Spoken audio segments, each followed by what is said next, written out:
Cover their vision. It's all the training that goes along with that, and then the form.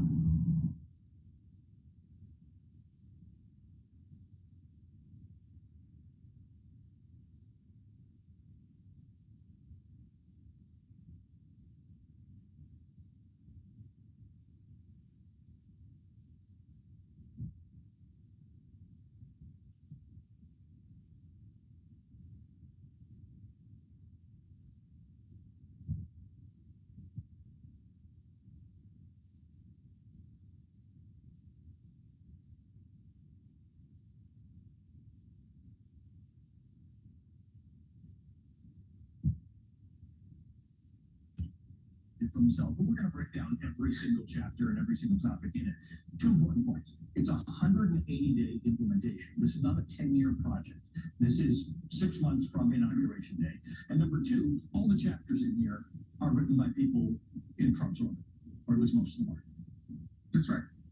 Yeah, and that was by design. I mean, let's keep in mind that in April 2022, right from when Project 2025 was first getting off the ground, Trump went to a Heritage Foundation event, just like the way that J.D. Vance was referring to Kevin Roberts' book, and he announced. Not only did he praise Trenton City Council meeting August the 1st, 5:30 p.m.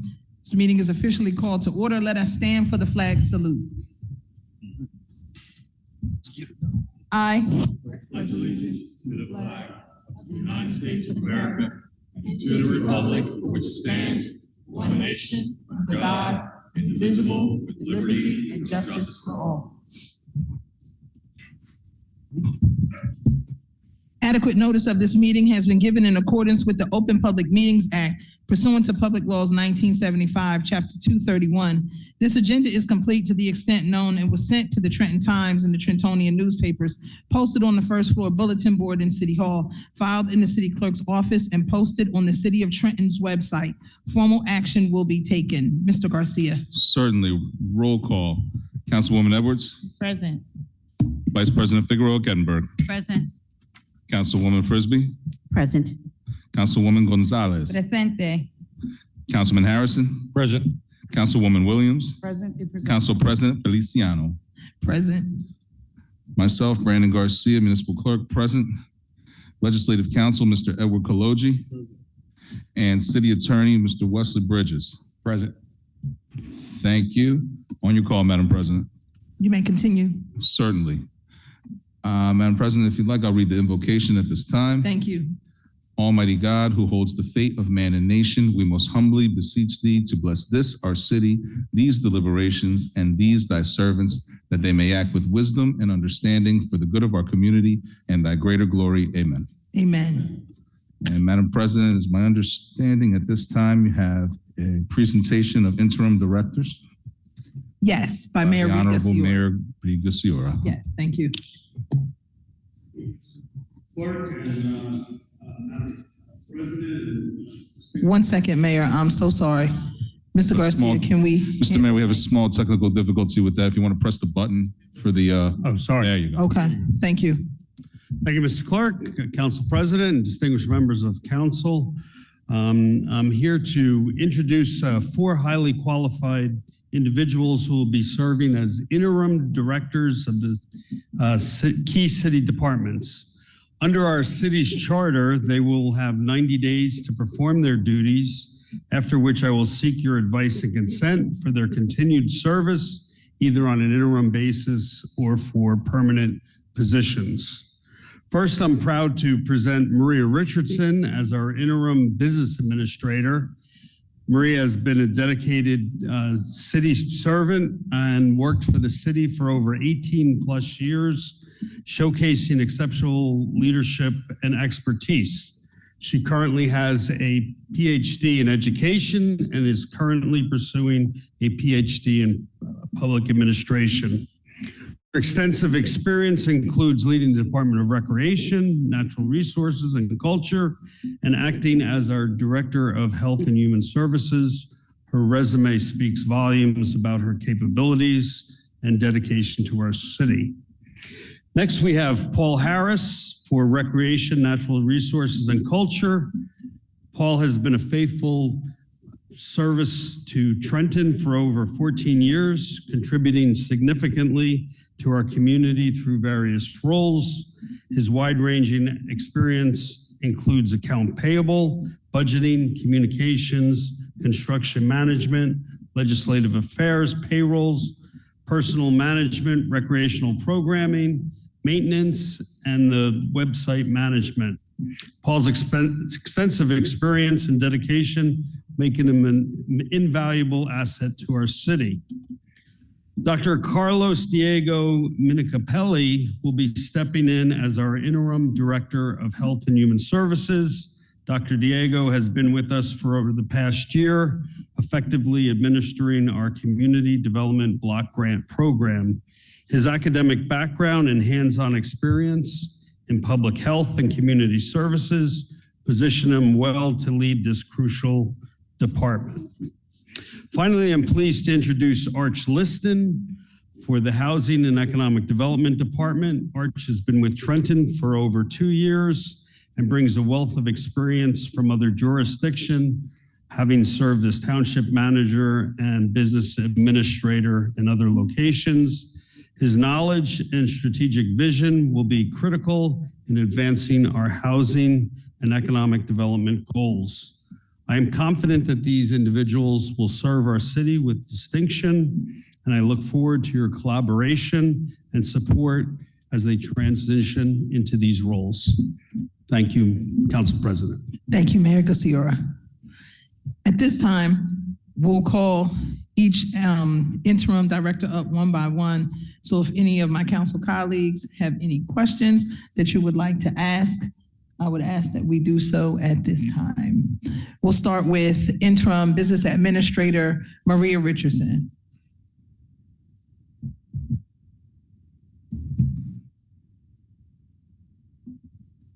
Good evening. Good evening, Council President and all members of the council. Thank you. Are any council colleagues, do you have any questions or comments for acting or interim business administrator Richardson? Council President? Yes, Councilwoman Williams. Thank you. Ma'am, my question is, if you could tell us, how have your previous positions, how have they collectively prepared you for this new position as business administrator? Well, as the Director of Recreation, Parks and Recreation, I have managed at certain times over 400 staff members. So I have a strong management experience that would be very applicable to the position of business administrator. In addition to that, I have been really involved with the design of the budget for several of the departments, not just for the Department of Recreation, and have been involved in many of the conversations inter-department, right? So I am very well versed about the budget for each one of the departments and how the expenditures work for every single department. So that is knowledge that I already have, aside from managing my own budget.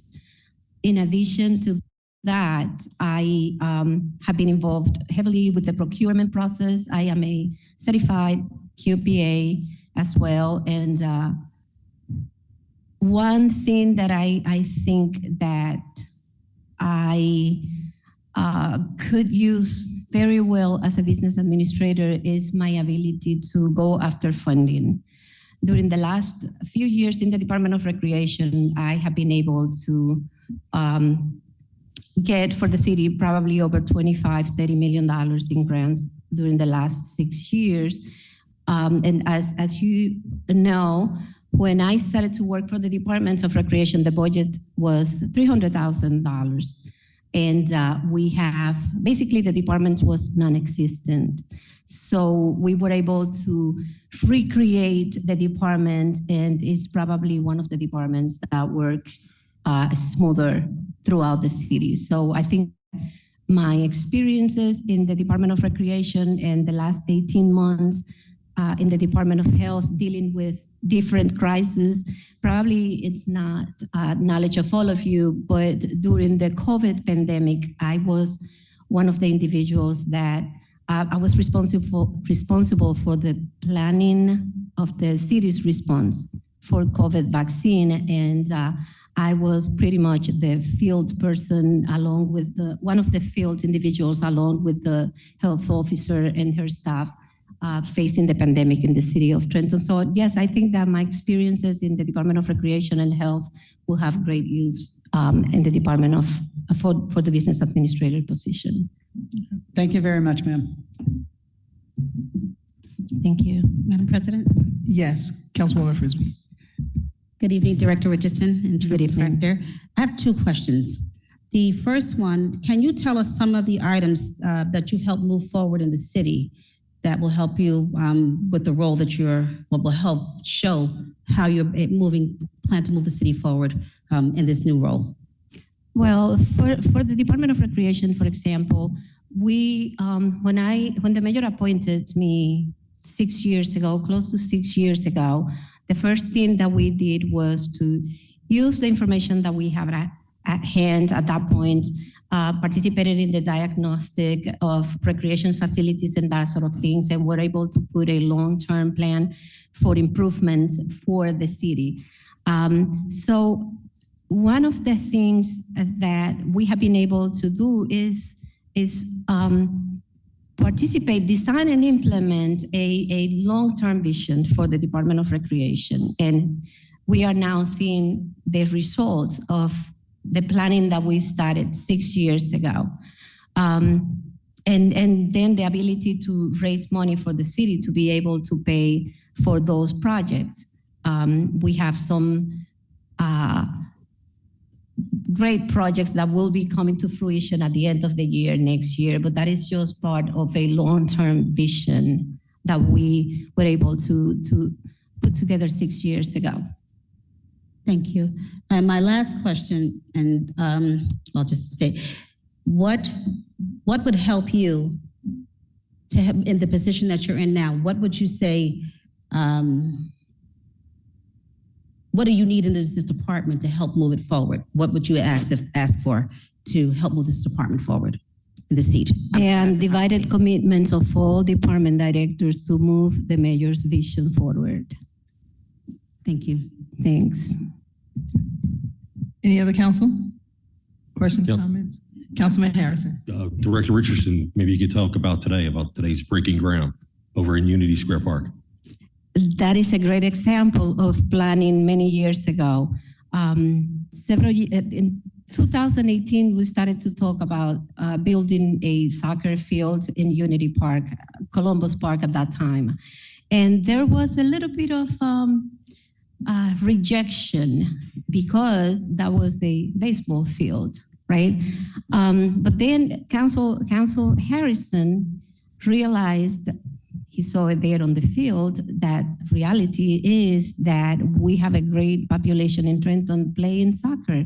And we have probably 8 children playing baseball, basically because we were paying them $20 to come to the games, right? So it was really easy to decide, okay, this is what the community wants. This is what we should be planning to do there. And after several years of planning and seeking funding, today we finally broke ground to install our first mini pitch in Unity Park. The community is absolutely thrilled about seeing the heavy vehicles breaking ground this morning there.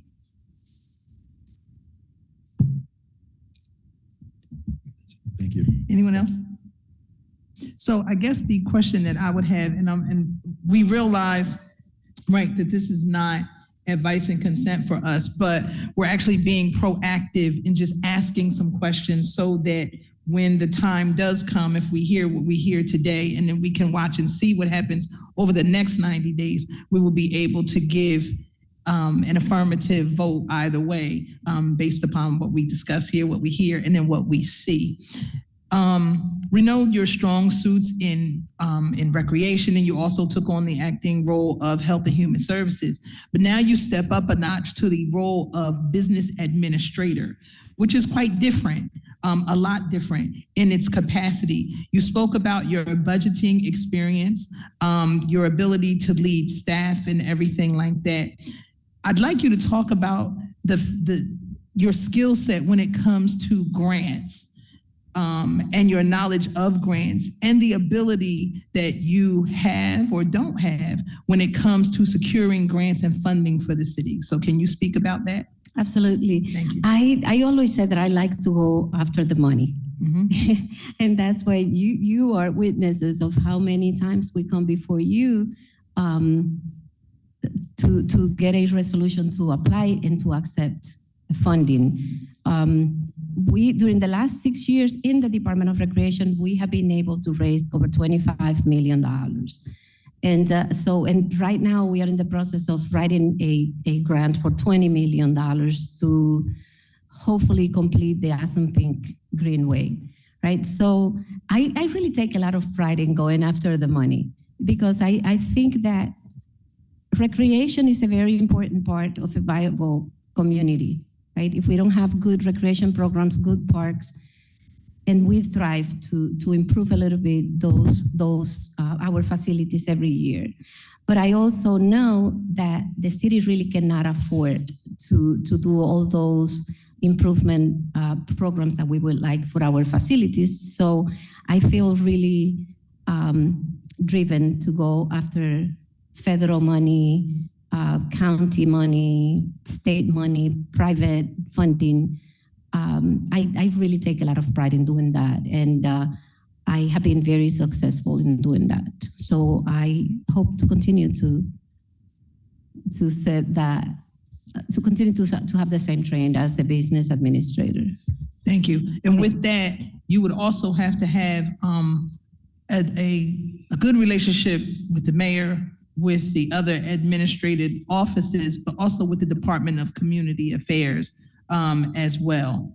So can you speak to that as far as your ability to be able to work with other outside entities? You spoke of county and everything, but with them specifically. Well, I think that building bridges is really important for each one of us, right? Mhm. The city cannot accomplish everything on its own. Right. So I see it as my responsibility to try to tap to as many outside resources as possible.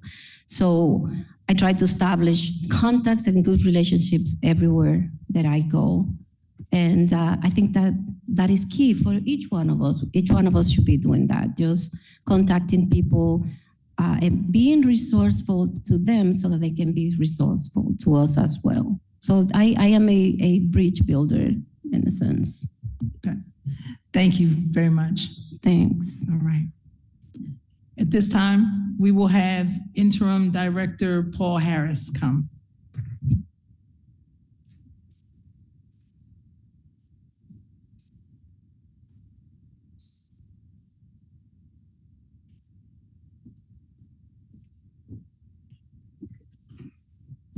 Good evening. Good evening. At this time, do any council members have any questions for Mr. Harris? Council President. Councilwoman Frisbee. Good evening, Mr. Harris. Good evening. So I've seen you operate in several different hats throughout the city. And I'm going to ask you pretty much the same questions I've asked Director Richardson. And that is, what in your previous position has helped prepare you for the position that you're now in the interim seat to help you with that, moving it forward? Well, I would say the first thing is personnel experience is important, and between multiple departments, hiring people through finance. First of all, let me just start this way. Noticing, the first step is to notice there's a need, right? Once you notice there's a need, then you have to understand the process and understanding how personnel works. So on my end, what that means is you have the budget in front of you, you understand exactly the process with DCA, personnel, backgrounds, medicals, putting a timeline together, and then finding the right candidates, understanding the proper mechanism to do that, union, the website, indeed.com, vetting those candidates, bringing them in, placing them, testing them out, because now what we do is we have the seasonal program. And the old days, we used to hire people and then hope they did great, and then you have 90 days. Now what we do is we hire them through a seasonal program for a little longer, and then we really know if they're made for it, and then you still have 90 more days if they're hired permanently. And it's worked out perfectly because we're allowed to weed people out. So that's good experience there because you need to have personnel management. Budgeting, multiple departments. It's understanding the financial system we have here at Edmonds, being able to go in there, run 1 million different reports, being able to do budget analysis, being able to do payroll projections. Like now, what I'm doing now is I brought my laptop because I'm doing payroll projections for the rest of the year because that's important for me because then I need to know every 2 weeks, this is what we're going to be spending. And we'll, based on what we've agreed, based on what you're going to give us, do we have enough? Or if there's any wiggle room, that's important. I would also say what prepared me as well is you need to be, my motto is, and you see it through my pools are my claim to fame here, because you should see how they were when I inherited them like 11 years ago. I believe that we can improve people's quality of life through public spaces. Simple. I can't change the world, but I can change these small little areas. So we've done our public swimming pools, and now what we're doing is we're migrating to parks and rec centers and other spaces, is we're saying we want world-class facilities. And that's what we're doing here. And that's why we're gonna, before the end of the year, you'll have 12 brand new playgrounds, among other things, because we deserve the best. We pay enough, right? And that's the other thing. So you find me when you're calling me, I'm in the field. I'm in the field because I like to be behind the scenes, but to be successful here, you have to be willing to get dirty. So if you know me and what I've done is, there's nothing that my staff do that I won't do. Nothing. Like I have pictures I can show you when it comes to draining the pools or getting out and cutting grass. That's what I've done because you know what? Sometimes you're on a timeline, and I need to be able to show them. Listen, this is the way we do business. The other thing is you have to be a disciplinarian, and what I've learned is it's hard managing people. If you ever manage people, you know it's hard managing people. And civil service and the union don't make it any easier. And I'm on the union executive board, and I can say that confidently. So you have to be able to understand. What I learned long ago is stop expecting everybody to give you 100%, all your staff. Sometimes the person that gives you 1%, 2%, you have to accept that. And what you do is learn your staff, their strengths and weaknesses, and then work with them. Because again, sometimes you just can't let people go. Sometimes you can't move them. So what I learned is assess all my staff and determine, wait a minute, this is his strength. And that's where I put him or her. And we've done that with parks because now we have a 7-day schedule, 2 shifts, because the constant concern you often get is the parks are dirty. But we have staff around the clock, at least up until 5:30, that are always cleaning. But the point is, having people work those schedules, we're doing our best to really chase and keep them clean, but we needed to adapt because what we had, that Monday through Friday schedule, wasn't working. That's an example of us saying that. An example is we were out in being responsive to community needs. We were out at Carlos Negron Park. There was a initial plan, and then residents, a bunch of them have come up and said, you know what, no, we want a playground. I had a meeting with the director, and she said, you know what, let's build a playground. That's being responsive to people's needs because the people, the fence, some people oppose fences, but the neighborhood there said, we want a fence. We want to be able to close this. Awesome. So I'm sorry, yeah. That's good. So thank you very much for that. If you could ask for one thing to help assist you with this in this department, what would that be? It would be more money. It'd be more money. Yeah. That's fair. Yeah. Thank you very much. Yeah. So that's all my questions. What I do want to just say before you sit down is I didn't get an opportunity to say this. I want to thank the mayor for promoting from within. That's really important. So I commend you for seeing the value of our staff here. And I'm hopeful that all of you that are in your new seats will see the same thing with your current staff, that we will also do the same thing, that we will promote from within. So Mayor Gusiro, I appreciate you and I want to commend you for that. Thank you, Mr. Harris. Any other council members? Questions, comments? Council President? Yes. Thank you, Councilmember ma'am. Williams. So Mr. Harris, I'm really glad to see that you are having this opportunity, as my colleague just alluded to, because you have started from, I remember you when you first were doing public affairs, long, long time ago. So my questions are going to be asking kind of along the line of, you are very much in the field. When I think of natural resources, you're one of the faces that comes to mind right away. You've done everything. I've seen you out there with tents. I've seen you out there with pools. I've seen you out there doing just about everything. So how do you foresee, particularly in the next 90 days, making that transition from being so so hands-on, to maybe having to take that more of a corner office approach and that 30,000-foot view? Well, it's been hard to adapt even in the last 3 days because the amount of meetings. But listen, I have no choice to adapt. This burden, not of him, but this opportunity has been given to me, and I'm going to do my best with it. But I'm telling you right now, I'm going to continue to be in the field. I can't, because my thing is, I know people who work here who live in their office. And my thing is, everything happens outside this building. So I can't be in the office. I will be responsive to my emails, to the phone calls, to the text messages, but the people are in the streets. And I need to be in the street with them to understand what their needs are. Okay. Well, General Patton used to say, you lead from the front. So. Right. And my other question would be, what kind of training have you had already? Maybe you could talk about, and there are offerings of executive training. Would that be something that you would be able to take with this position? Yes, I am always interested in learning more. I will say, the weakness that I do have is that I live here. It's just me. So I have to be able to tell myself, Paul, you know what? There's nothing wrong with a certification, 1 or 2. I just have to force myself, Paul, you got to sort of back away from the desk in the field to get that. I could have had all the credentials in the world, but I've decided that the best thing I can do for myself in the town is to be here. And that's why. But I will be pursuing a variety of different things. Okay, excellent. Thank you very much. Council President? Yes, Councilman Harrison. Yes, Paul. Many years, yes. I see you. Yes. When you come through the back door, you're there for the community. You got a smiling face. You're a helper for the community. You work hard.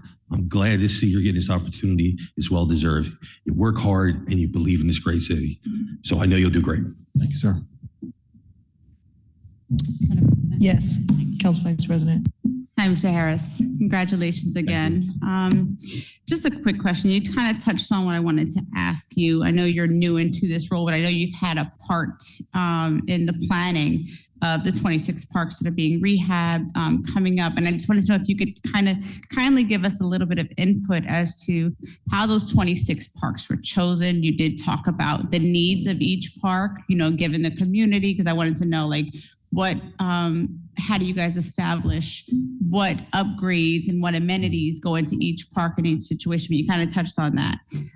So just how were these parks chosen? And is there any type of algorithm or rhyme or reason to the order in which the parks will get completed?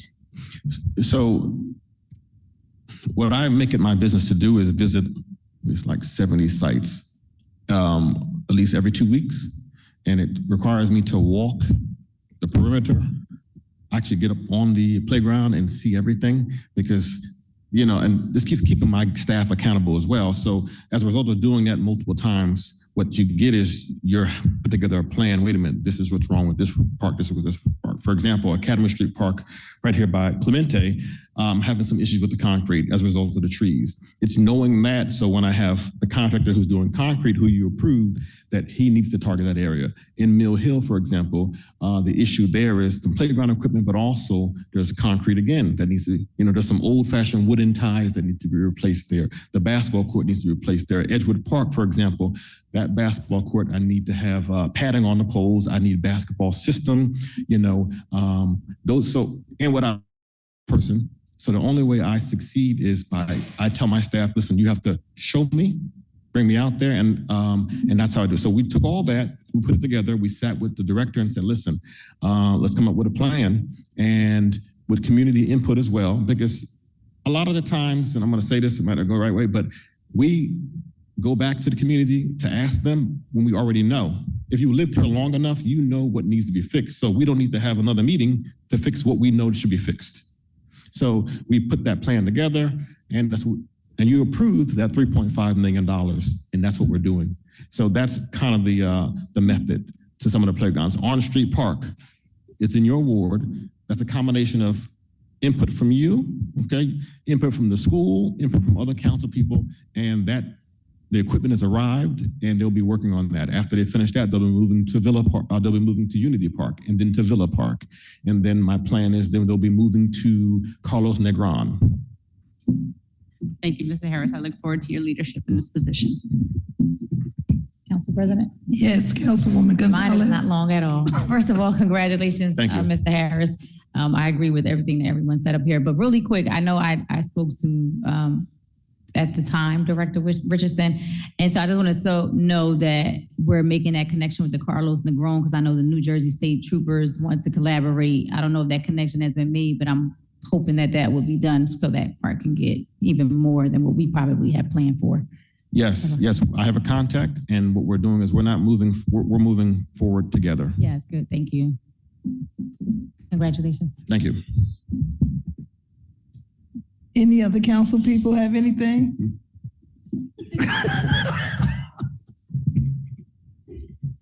So I just want to say this. I've had the awesome opportunity to work with Paul and watch him grow from when I was in the finance department when I first got here. And Paul has always been a self-starter and always been a true advocate for the city of Trenton, performing with excellence and dedication, always giving of himself because he always wants things to be the absolute very best. Even when he was in the finance department working on getting out the payments and everything, he had the system set up and he was looking at these pools and I was like, what is this going on? And the pools were immaculate. He was like, I'll be right back. And he was taking care of that and he was taking care of this. And then you see how the website is run and everything else. And now to see you grow and move into this capacity, right? For the mayor to have trusted you all that time to just allow you to operate in your gifts, like you said, what their strengths are, to allow you to operate in your gifts and then to elevate you into this position. This is a testament of what recruiting and retention looks like. And this is what you would hope that every employer would do with their employees before they look to hire from the outside, to look from within. So I'm excited to see you continue to grow, to see Trenton continue to grow under your leadership within the Department of Recreation, right? Leading, even though I know you'd like to be in the background, but it is your humility that will be your greatest strength because you care about the city for real. And so I'm happy for you and congratulations and look forward to see what comes next. Thank you.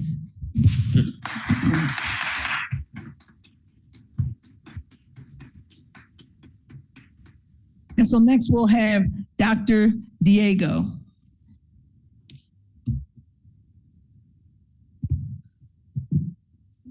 Good evening. Good evening. Hello. Hello. Any council members have any questions for the doc? Madam President? Yes. I have a statement that I would like to read, if you allow me to, introductory statement. Okay. Thank you. And then we'll get into the questions. Yeah. And then we'll move along. Okay, go ahead. Okay. Madam President, Madam Vice President, and members of the City Council. I am honored to be appointed as Interim Director of Health and Human Services for the City of Trenton. I am deeply committed to advancing and improving our health and social services systems to better serve our residents, particularly those that are homeless. My professional background and scientific research, medicine, academia has prepared me to address all of the challenges that we face and to develop effective solutions to those that are in need. Over the past year, my work with the city under the CDBG ESG programs and my involvement in the annual point-in-time count have provided me with invaluable insights into the needs of our community. These experiences have reinforced my commitment to develop stronger partnerships and improving our outreach programs.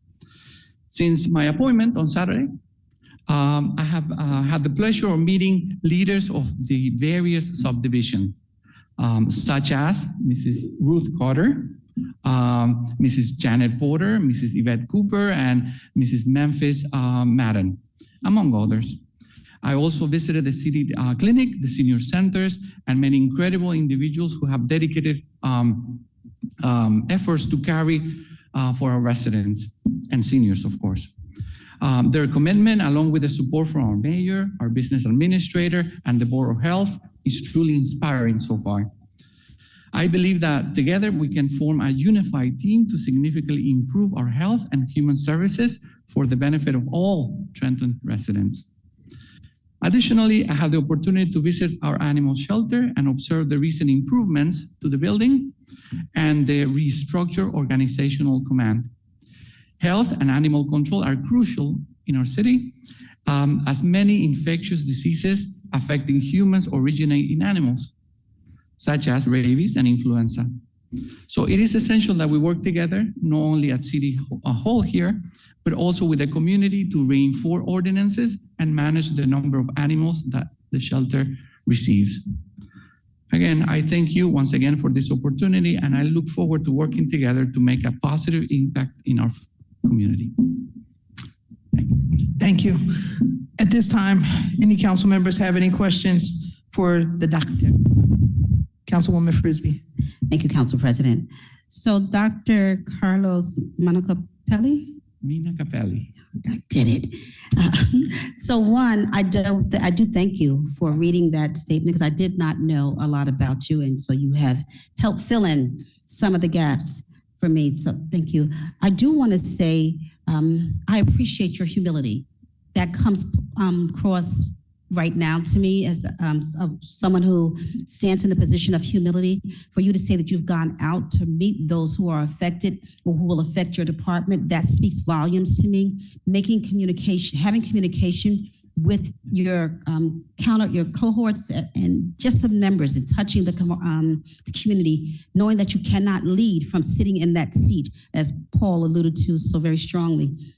It's good, yes, you do lead from in front, but yes, there's sometimes also you lead from the back as well. So you have to learn how to do both ways. But I appreciate you. I appreciate your transparency, and I believe that you will be effective in the community. I commend the mayor again for seeing you and seeing the what value you will bring to our community. And I think I will ask you only just one of the questions, and that is, if you had the opportunity to add one thing for your new department, what would be that ask that you would say that you need most right now? At the moment, after going over all of this, meeting people and the clinic and everything, I would like to have unity with everybody and being part of a team. That's what we need right now. Excellent. Thank you so much. Thank you, Madam President. Thank you. Any other council people? Any questions or comments? Council President. Councilwoman Williams. Thank you. So Doctor, I just have two questions. As far as we live in a city that has many healthcare disparities. Yes. A lot of which were identified during COVID nationally. And, once COVID kind of died out, so did those intentions to fix healthcare disparities. So what do you foresee that you would like Trenton to take on to help our population, help our citizens with the healthcare disparities that they face here? So right now I'm doing my assessment of all of because Trenton has very good activities and going out, like for example, the LEP programs and all of those. We just have to enhance them and make partnerships with other organizations so we can reach out more, right? So that is the plan that I have so far. I'm doing my assessments right now, and I see that, we can work together and do better for now. So. Okay. Yes. And then systemically, where do you foresee where we are now versus where we were? I know you weren't perhaps on board 4 years ago, but as far as being prepared for the next pandemic, should another one come? Yes. So part of my assessment is to see the implementation of the prepare, respond, and prevent COVID, for example. So I have to go over the plan that they had during that time, review it, and maybe we can improve it, and so be ready for the next one. So it is part of my assessment. Okay. Yes. Thank you very much, sir. Thank you. Any other council? Thank you. Thank you very much. At this time, we will call Interim Director Arch Liston for Housing and Economic Development.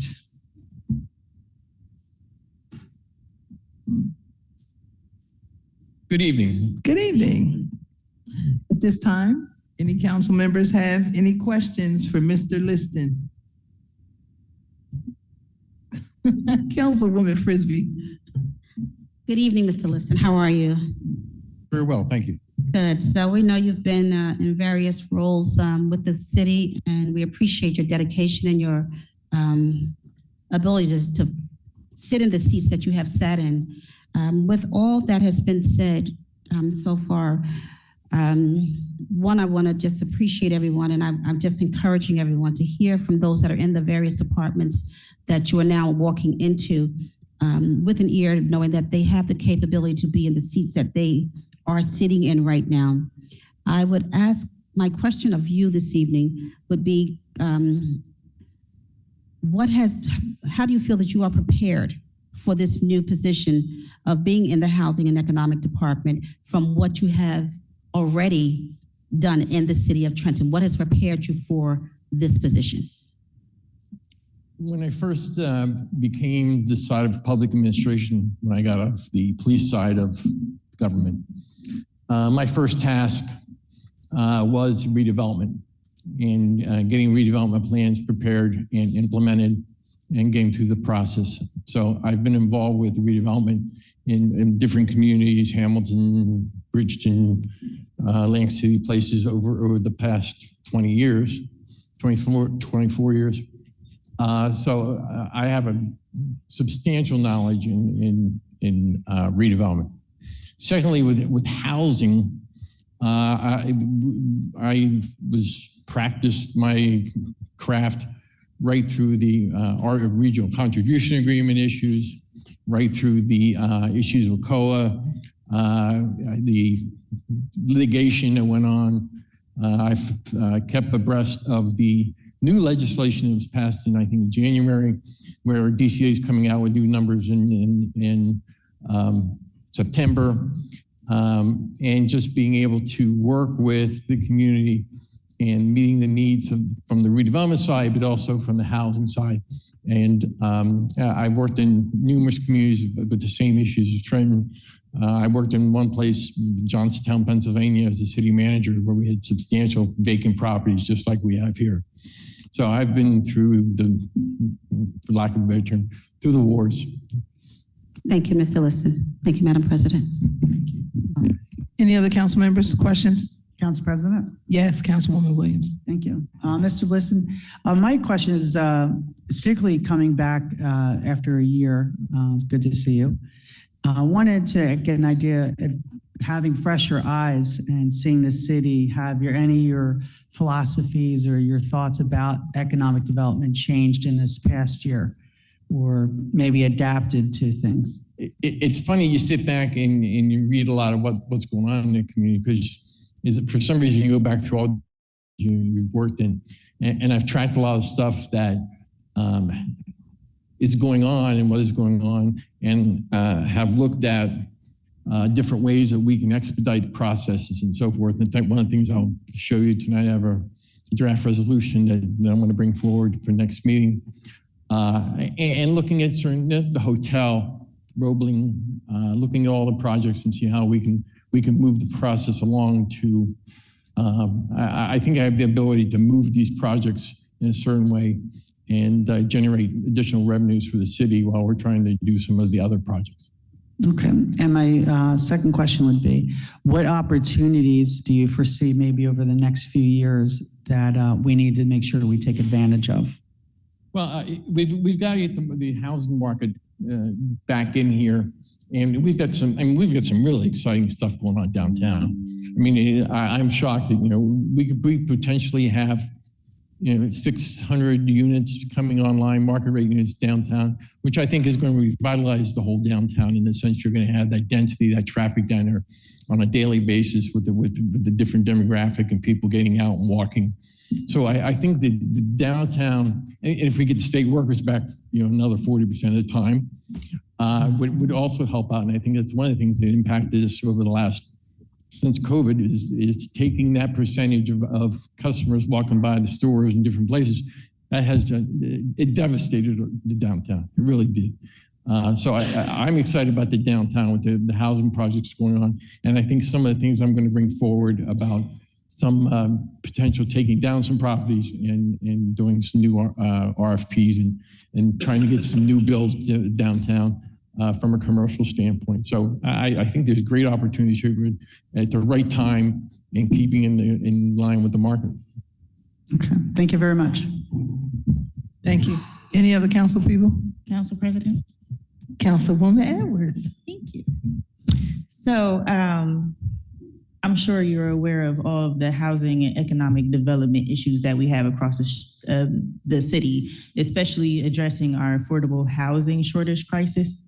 You see how rent is sky high right now, and with our plethora of inventory of housing, I would like to hear a plan on how you plan on, at least within your interim period of 90 days, plan on addressing the needs of the housing crisis that we're experiencing in Trenton, and in turn, replacing these properties back on a tax roll, and that helps with our revenue and our fiscal abilities. But focusing also on our economic development, on our business development, to Councilwoman Williams' point, citywide and not just downtown, but Hermitage Avenue. We have a shopping center over there that is maybe 80% vacant right now. That's not helping the community. We have pockets all around the city facing the same type of dilemma. What are your immediate priorities when it comes to these things? Well, I think Hermitage is an interesting thing to bring up. I know that probably 2.5 years ago, the city attempted to buy that property. We had developers interested in that property and doing some affordable housing and actually doing a mixed use with the lower part of where the drugstore is. And then you go up 3 or 4 stories with affordable housing and make it very easy for people who live there to walk to the pharmacy, get to the, and get around with. So that was one thing that we're going to try to refocus on Hermitage and getting that going again. Obviously, we're Roebling 2. We're jumping all over Roebling 2 again and trying to get that moving. Housing is the most interesting thing I find, in the fact that if you do affordable housing, it really if we go and try to do rehab, it's very difficult because we've got to pay prevailing wage, we've got to pay professionals. We're really restricted in our ability to go in and do something with a piece of property. Again, one of the things that we're going to discuss later potentially is, a avenue where we can expedite the process of eliminating the very slow auction process. And if I can get this process started with the rehabilitation zones, we can go in and we can work with the residents to rehab properties next to or turn over 10 or 12 properties that are not in redevelopment zones, but they can be established. It's really going to help the local little guy who wants to jump on housing and do something about it. It's going to be the greatest tool we have. And that's one of the first things, and it was recommended by legal counsel before. And I think once we get through planning board, I just think it's going to change our whole ability to do housing. Yes, thank you. I'm glad that you made a point to say that, because we definitely need to focus on home ownership. And a lot of people are inquiring about purchasing city-owned properties. As you can see, that our market is sky high right now and interest rates are through the roof. But through city-owned property, they can find affordable ways. And that's what I mean specifically when I reference housing is purchasing city-owned property and accessing resources for funding for redevelopment. And I have yet to see our city really do that and hold the hands of the residents and provide what that process looks like and how to navigate through that. So, I mean, I don't have a question to that point, but I just want you to keep that in mind, that a lot of people are inquiring about it and we need accessibility to our housing. And that's the best part about the direction I want to take with the rehab zones. Is that's part of the redevelopment agreement. And it's a minor redevelopment agreement that we do with these people, is the fact that you control as council, as a body, what that house has to be.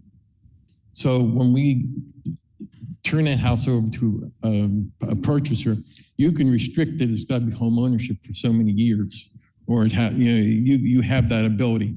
That's where auctions, a lot of times you don't. With auctions, you're selling a property to someone from out of the area who doesn't care about the community, doesn't reinvest in the community, does substandard housing, puts people in at a very high rate. So I think this is going to give council a tool that you've never, ever had before. Awesome. Thank you. Councilman Harrison, then Councilwoman Gonzalez. Thank you. Arch, you brought up some locations, Rolling Block 2. We still have Mercer Hospital, the old St. Francis Hospital, Cook School. What do you see as moving forward? What do you project that you think that those opportunities are at those different locations? I think the biggest thing is we've got to get developers that trust our ability to get things done. One of the problems we have here is that we're known for not having friendly processes. And I'm not going to get specific in the departments, but if a developer can't get a project approved and can't get the inspectors out and can't get the project done, it's costing him money. Time is money. That's all there is to it. And we've got to get more private investment in here. We've got to get people who are going to invest from outside and take a risk. And I think we have, and we already have that downtown. I mean, we have private investment going on that people don't know about. And once we get that private investment going, it's like a ball going downhill. And once it starts to roll and people see it thriving, then you're going to get the investment over and over again. But you got to do something to show people. Really quickly, we've had some discussions, so I just wanted to just kind of piggyback off of what Councilwoman Edwards said and just say something that I would like to see or suggest that we do promote more of the resources that are available for our residents to become homeowners and to take advantage of some of those resources that are out there, because a lot of it is that they don't know what's out. And so I just wanted to say, I suggest that. I know you've been very responsive. You kind of touched on it a little bit as far as your plans for our next council meeting, what you want to present. I'm not sure if you're able to speak on that yet, but I'm looking forward to you putting more of our city-owned properties on the tax roll. Me too. Thanks. So I just want to say, I'm excited for what's to come. You've hit the ground running, right? You've got us you got the ball in motion, you have your ideas, you have the excitement that we need here, right, to get this thing going.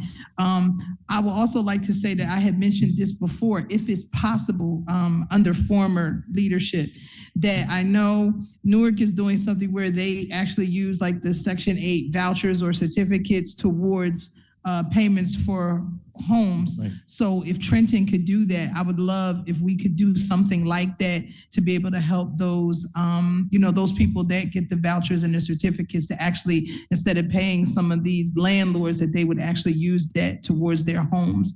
That would be awesome if we could do a program like that as well. Absolutely, I agree. And I think especially with Maria, BA, mm-hmm. She has a certain ability to really work through the channels and get things done. So I think the two of us working together, I think these are certain things that we can pull off with the state and with HMFA because of the relationships that she has and I've had over the years. I think it's nice. It's a good team. It's a good team.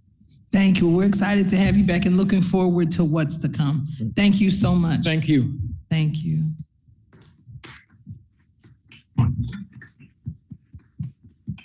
So now, council, now that we've done all of that, now when 90 days comes, we going straight to the vote. Oh, no, no, no, We're no, going no. straight to the vote. All right, Mr. Garcia.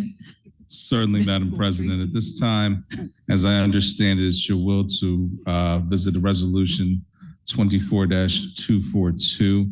This is a resolution providing advice and consent to the mayor's appointment of Corey McNair, landlord, regular member to the Rent Stabilization Board for the term of 7/1/2024 to 12/31/2026. Yes, thank you. If Mr. McNair could come forward and address the council, we would appreciate it very much. Good evening. And thank you for your patience. I know you have to go. That's why we moved you on the agenda to get you before us tonight.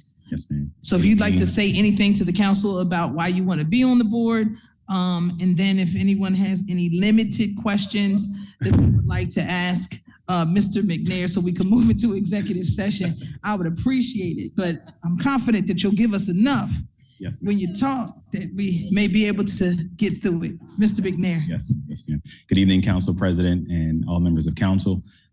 Thank you for this opportunity to be here tonight. As mentioned, I am an employee of the city, a civil servant, also lifelong resident of Trenton, and I own 6 properties here in the city, 13 units. I'm interested in serving on the board because I feel that representation is very important. For example, I have one of my tenants, they're elderly, 70 plus, and I'm charging them $600 less than a neighbor on the street. They're paying nearly, as I said, $600 more a month right across the street. So for me, it's not about what you are getting a month in terms of income. It's about quality of life. It's about quality for the seniors to be able to also pay their other bills and be comfortable. And I think that is important that we hold folks accountable who, may not have that same interest in education as well for the tenants, knowing their rights when it comes to new leases, percentage of raising, of rent annually and things of that nature. Thank you. Any council members have any questions or comments for Mr. McNair? Council President? Yes, Councilwoman Williams. Detective, my question is, being a landlord and actually having so many units, I'm sure you have different challenges, but if you could talk about some of the challenges you face as a landlord and maybe some things that we can do as a city to improve things for the landlords who are good landlords, such as yourself, but also for tenants. Well, I've been, knock on wood, I've been blessed. I have great tenants. I think that, it's just when things come to you, you have to deal with them. I'm a part of the group of landlords, obviously, in the city who we have to deal with this lead issue. And I got an email coming back from vacation last month saying, you have to get in compliance. You have to get all of your properties inspected. Of course, that means I have to pay money. But more importantly, tenants who live in those properties who are able to afford to live in a brand new development, I have to make sure they're healthy and safe as well. So literally I got back and I just hit the ground running from vacation. And so far out of those 6 properties, I have 4 that have been inspected so far because it's very important to me, to make sure that my tenants are in good health and that they know that, I appreciate them. So I guess as far as, are there any challenges systemically then? I think the challenge would be having to pay for all of those lead inspections immediately, but once again, but I mean, even paperwork. I've heard complaints about paperwork's confusing. To be honest, the complaint system, people don't know about it, or it's very intimidating as a tenant. Yeah. To be honest, I have to say, I have to give the city their flowers, especially in the inspections department. I have had no issues at all. Whenever, I purchase a new property, the inspectors are great. They are professional. If there's any issues, you're able to, there's various things you can do to be able to get extensions on getting things repaired. For me, I try and be proactive, so I don't really face many challenges. I would rather put money out in the beginning versus have a tenant call me at 2 a.m. telling me something needs to be fixed that I could have probably fixed months ago. So for me, something I like to do is go in and do like a full renovation initially so that we don't have to deal with those, small issues in the long run. All right, thank you very much. Yes, ma'am. Councilwoman Frisbee. Thank you, Council President. So I just wanted to say, Mr. McNair, I want to thank you for your servant leadership. I've had the opportunity to work with you and see what you actually do in the community and how proactive you are. I'm sure that most anyone who is a tenant would love to have you as their landlord. So you set and you lead a really great example of what is needed here in the city. So I wanted to just say thank you for that. Thank you for being hands-on, and thank you for your commitment and dedication. I think you would be a great asset to this board. Thank you. Councilwoman Gonzalez. Yes, thank you, Council President. I just want to say, the person that I know as Corey McNair, I know that he's a fair person, and that's why I thought when we saw your name come forth that this would be a great addition to this board. I know we're reactivating this board, so I think you would be a great person and a person with a lot of knowledge and who's fair. So I just want to say thank you for volunteering your time to be on this board, and I'm looking forward to us getting this rent stabilization board going. Thank you. Any other council person? Council President. Yes, Councilman Harrison. Corey, many years I see you out there in the community helping people out. Now you're buying houses, giving other people opportunities. You're what Trenton's all about. So thank you. And I know you, this is what we like to say. You have a smile on your face, but you also believe in helping others in this community.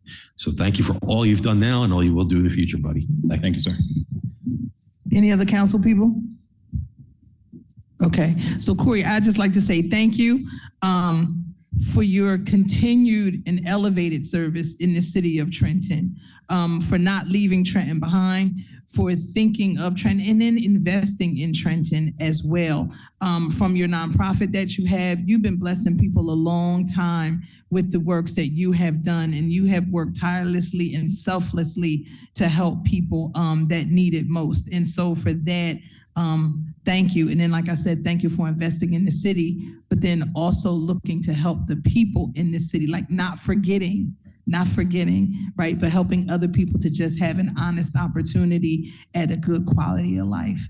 That is very commendable. Thank you. All right. Thank you.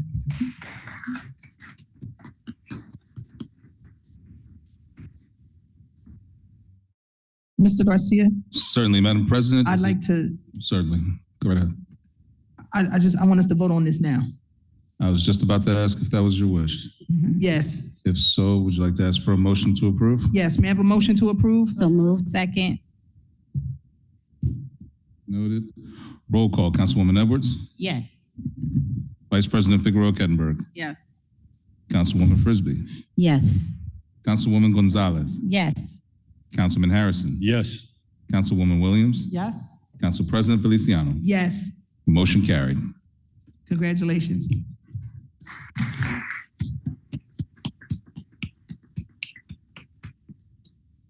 Madam President, moving on with the agenda, at this time, I believe we have an executive session for the purpose of contract negotiations.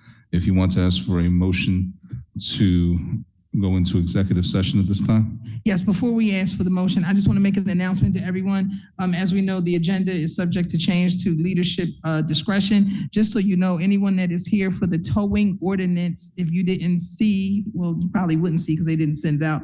That was pulled today by law. So the towing ordinance is not on the agenda for tonight. So if you were here for that, you'll see us in September for that. I don't want anybody waiting around needlessly because we're not discussing it tonight. May I have a motion to go into executive session? So moved. Roll call, Councilwoman Edwards. Yes. Vice President Figueroa Kettenberg. Yes.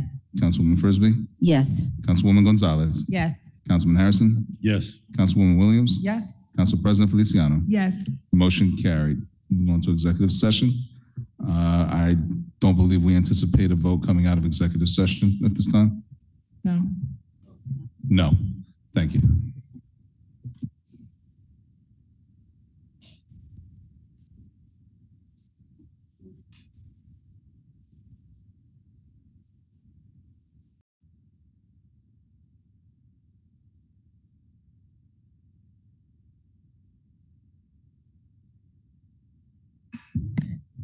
Good evening. Could you please press the button to turn the mic on for your? Yes, ma'am. Gotcha. Thank you. And you can leave it on when you step away so the next person can come. Thank you. My name is Deborah Priester. I live at 136 Garfield Avenue in Trenton, New Jersey. I had filled out applications to get a grant for my home. I'm a senior citizen and a disabled citizen. And it's been like 3 years and I haven't heard anything.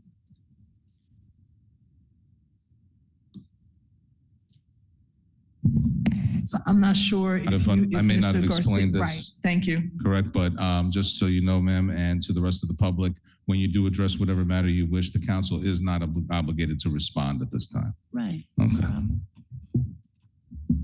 So you're invited to, if you can, once we get through everybody, if you stay to our civic comment, that's when council will speak out if someone's going to speak to what it is that you had. But out of respect for you and what you have going on, what kind of grant was it? What was it for? It was a CDBG. Yes. Okay. Okay. If you don't mind, Ms. Priester, if you could see the young man on the end right there near the clock and give him your phone number, then we'll have someone, I'm sure someone will want to reach out to you. If you could just give him your name and phone number, we would appreciate it. Thank you, ma'am. Card too, there should be cards up there. Huh? There we go. Next individual for public comment at this time, LaTanya Reed.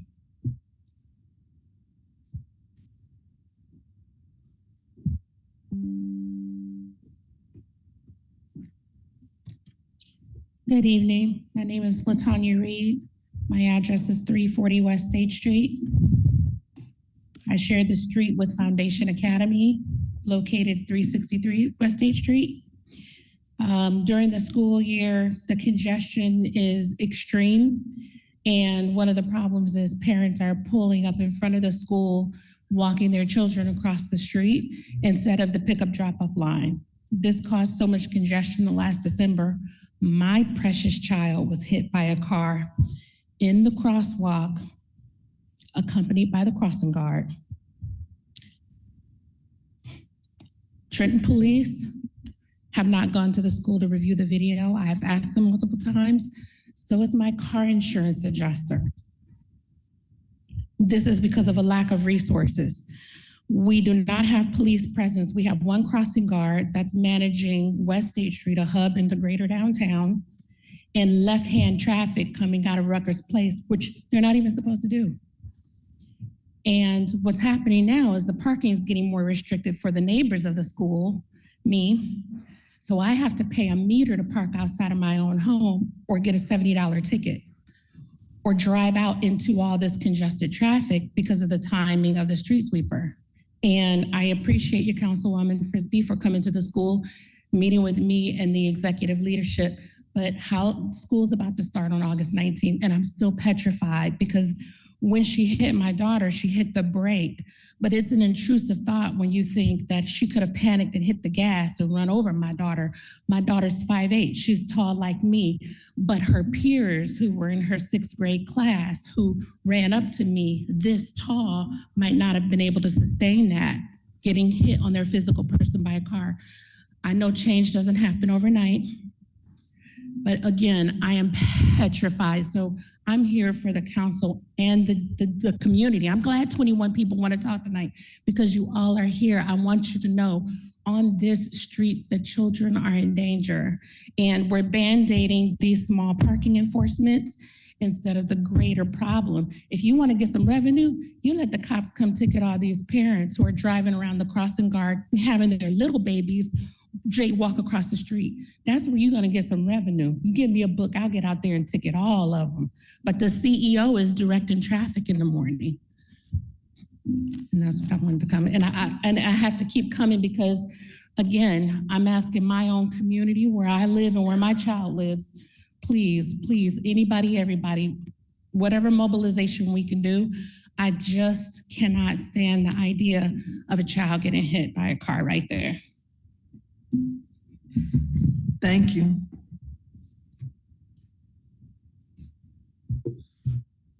Keon Jones.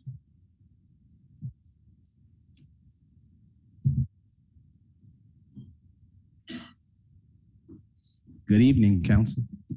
It's good to see you. I'm on here, I'm speaking on the behalf of firefighter Tayshawn Page, who was unfairly persuaded to resign from his position. I'm just going to keep it short and simple. I want to quote. Sir, I'm sorry to interrupt you. Did I get your address? I apologize. 130. My mailing address 132 Pennington Avenue. Also a Trenton firefighter, and I'm speaking on the behalf of Salvation and Social Justice. Thank you. 34 Pennington Avenue too as well. All right. Okay. But I'm speaking on the behalf of Tayshawn Page, who was persuaded to resign wrongfully. I said a lot last council meeting, so much so that it sparked an article to come out, alluding to the things that I said, but I'm not here to focus on that. The main focus I want to focus on is Tayshawn. I first met Tayshawn. I've always seen him around the neighborhood, but the first conversation that we had was in front of 801st. It's a liquor store that was on fire. And he had got the dogs out. He had actually called the fire department. He told me that he applied. And I was just so happy. You know, he was just excited, and he was just talking to me about everything that he's been through, and he wants to change his life and everything. I was just like, okay, cool. So when I finally seen him in the academy, I was like, no, bro, that's honorable. You did everything that you said that you were going to do. And I was just so happy for him. With the Trenton Fire Department, we're not attacking personnel. We're attacking a system that is perverse, that doesn't permit the real Trentonians. When I say real Trentonians, I mean people who went through Trenton school systems, people who walked the streets in Trenton, people who survived Trenton. Tayshawn survived Trenton. I think it's a win. I'm going to ask some things. I think we need to have a meeting with the mayor, get him in front of the mayor to, try to rectify the situation before it escalates further. He has a lot of support in the room tonight. That's probably most of the supporters, most of the people that signed up to speak on his behalf. If he was a criminal and he was the things that we're trying to paint him, he wouldn't have that support. So I just want to do the right thing by him. I want to stick by him. And let's see what we can try to do. Even if he's not on the fire department, let's see if the city can help him get some employment. I work with Salvation and Social Justice, and the things that I do, how the way I show up, we can't post things on social media when you're talking about dealing with murders. We live in a culture in Trenton where we want to do this all the time and, talk about what we do. But one of the things that is common with death, with people, gunshot victims, Black males in particular, is the most murdered in the city. Got you. My time is up. But I'm here to support Tayshawn.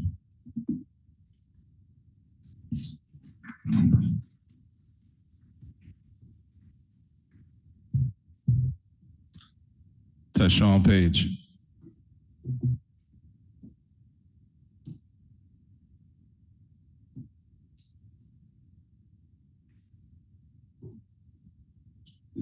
Good evening, council. My name is Tayshawn Page.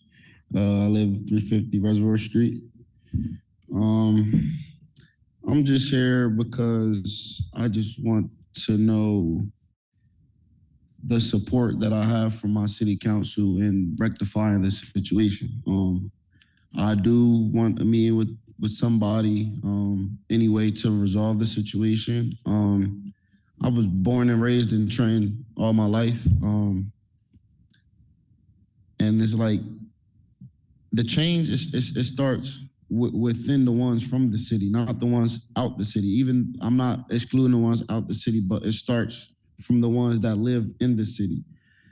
So like, I know I come from a rough neighborhood or I might be in a neighborhood chilling with friends, but that doesn't define who I am or who I'm going to become. People don't know I can be an advocate for those ones that are on that corner. Or it could be a homeless guy one day that's starving on that same neighborhood that I'm from, and I'm making sure he eat. Or just people that's struggling in general, my friends, like about the things that they go through in life, and I'm giving them hope, and I'm telling them like, listen, this is not it. I'm a hood therapist, if you want to be technical. I'm a neighborhood therapist.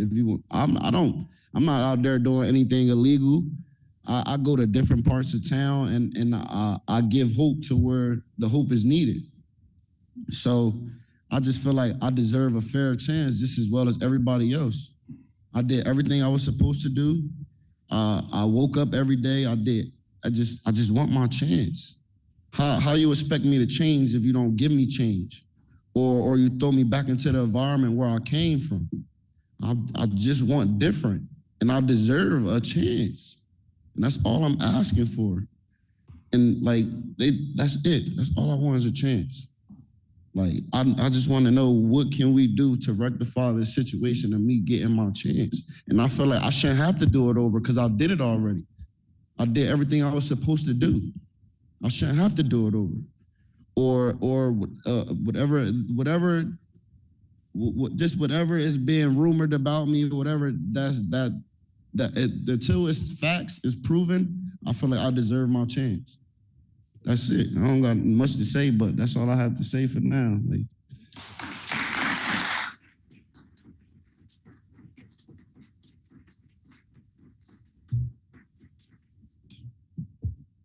Tanisha Page.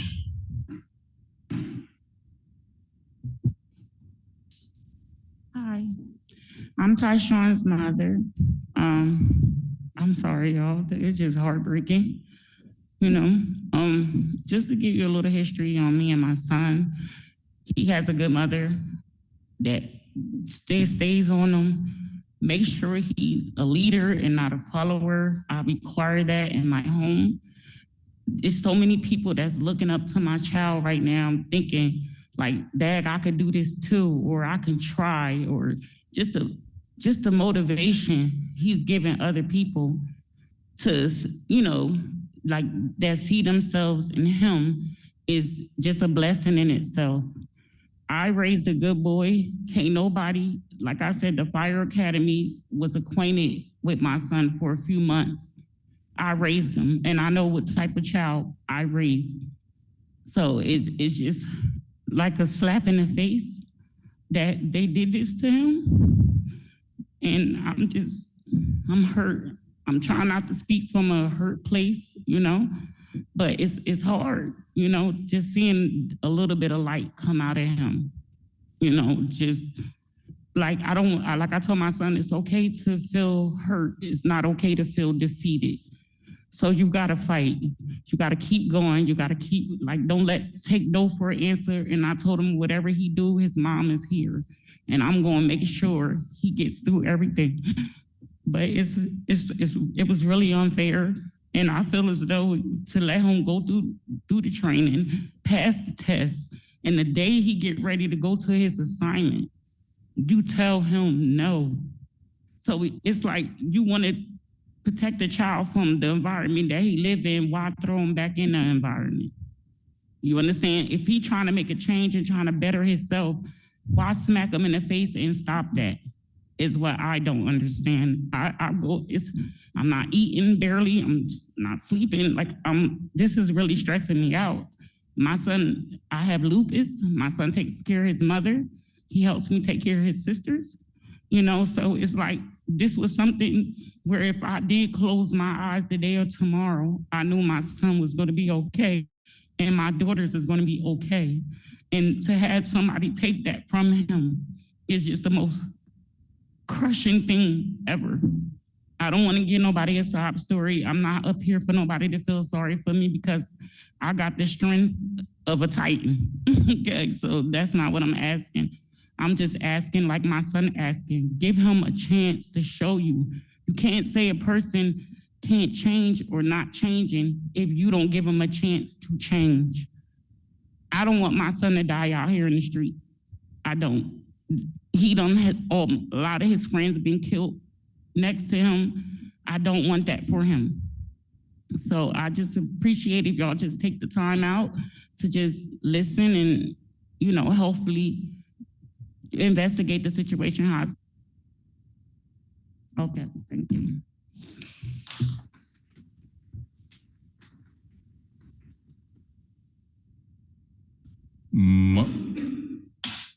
Forgive me, Mona Yancey.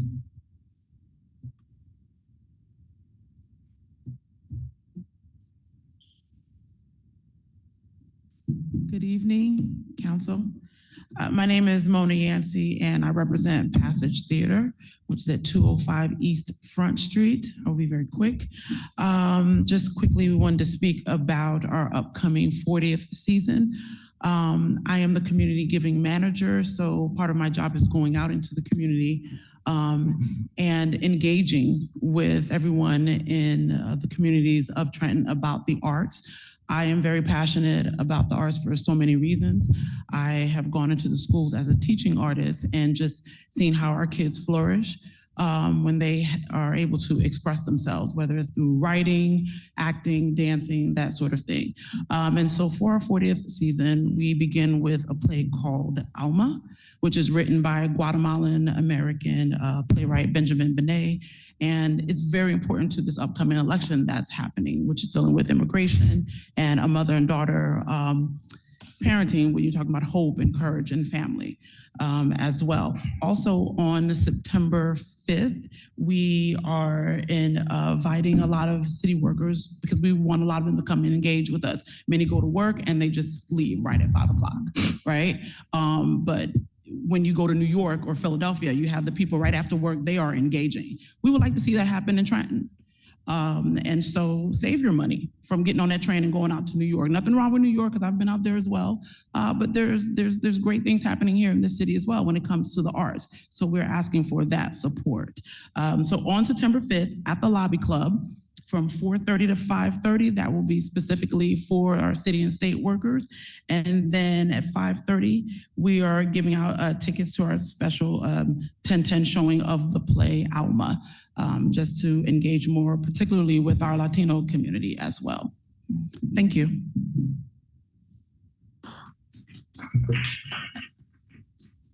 Austin Edwards.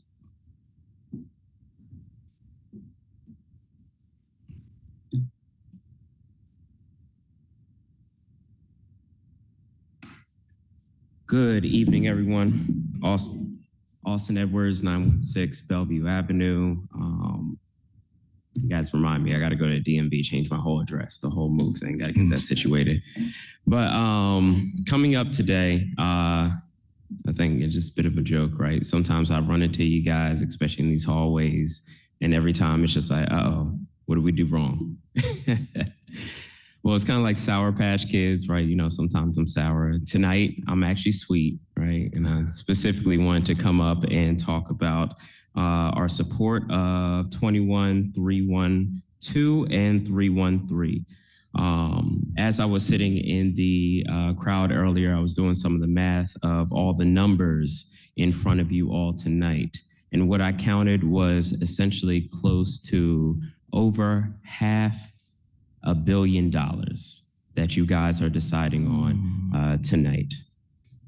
And I think that's amazing, because also with Director Richardson, as she was saying, that she was bringing in tens of millions of dollars and going after the money and bringing in more money into the city, right? I was just like, wow, it is amazing that there's so much money coming into the city to be a benefit. Now, we're speaking here today because, and I brought that number up because with $500 million, these two resolutions essentially authorized literally $200,000, just a drop in the bucket. And that's important because, as you all know, as head of the Downtown Association, we are doing everything we can to support our downtown businesses. And these resolutions would do exactly that. Giving $200,000 to not just local businesses and local property owners, but this money would directly go to local contractors who can help our businesses not only survive, but thrive. And this is exactly what we need in our city. And so I'm asking for your support for 312 and 313 to help our downtown business, a downtown association, our downtown businesses, our local contractors, help our city thrive. Thank you all, and I hope to count on your support today.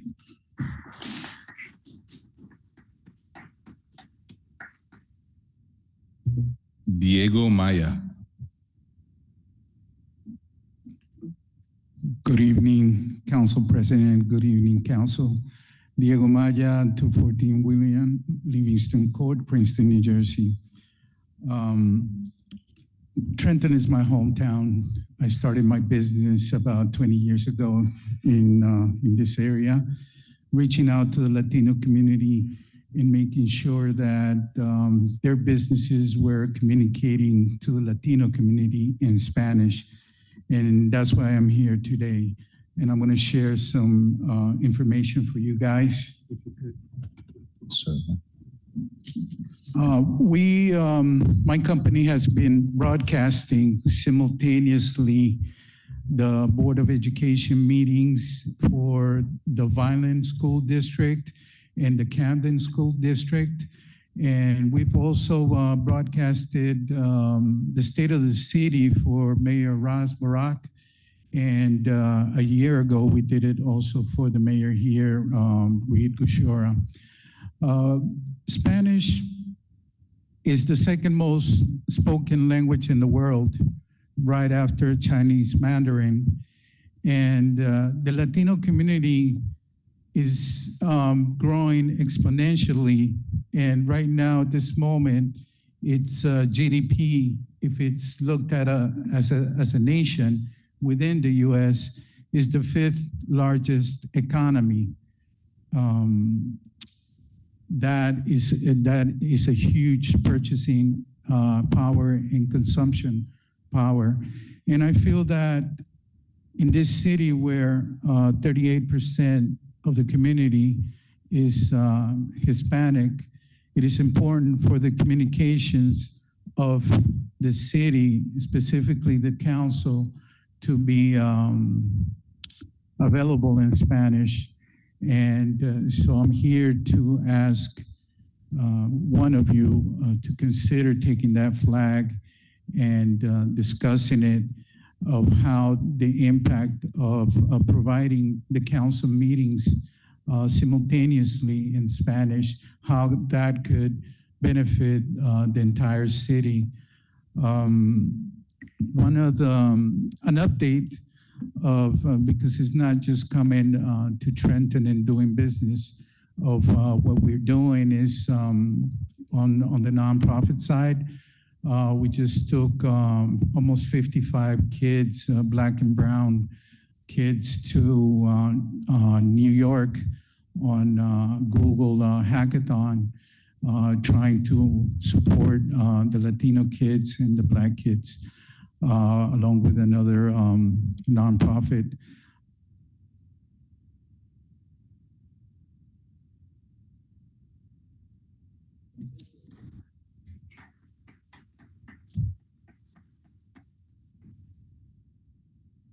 Vladimir Castillo.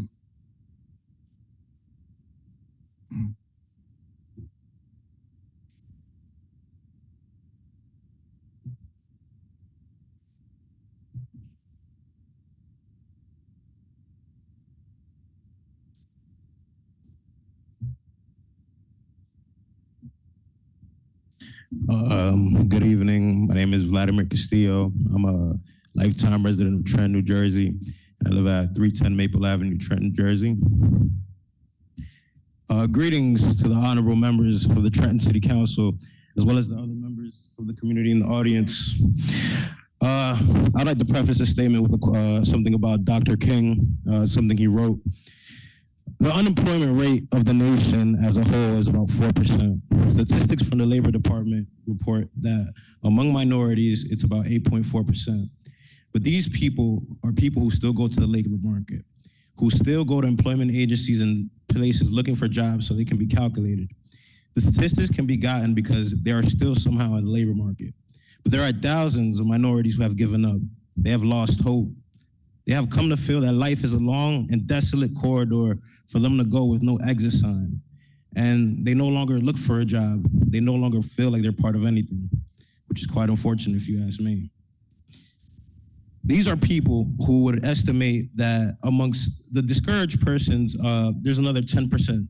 So essentially, let's say that if these calculations would be true in today's day and age, where they're pretty similar, the unemployment rate for minorities can be anywhere from 10 to 16% in urban areas, which you can see is a very big issue. This excerpt encapsulates the current situation in Trenton today. There are members of the community, such as myself and others, who have taken matters into their own hands and begun corporations with the purpose of creating job opportunities. I'm speaking specifically also about 24-312 and 24-313. I assisted T-Mark Real Estate and project management and planning for that project. And I am the general contractor who, if this is voted through, would be rewarded the opportunity to do the project at Trent Makes, which is 24-313. This project would also hire a bunch of local subcontractors, some of which, such as Mr. Marquise Palmer, and assist us in furthering developing our local economy. There's millions and millions of dollars given into all types of different entities in Trenton, New Jersey. You know, they're building a highway project right now on 29, which was like $26 million. This would be a small award to rectifying the systematic and racial oppression that we've dealt with for over 400 years, because we'll finally be able to, how can we say, bridge the gap between, I guess, the private, public, and, you know, the members of the community. So thank you very much. You guys have any questions? Thank you.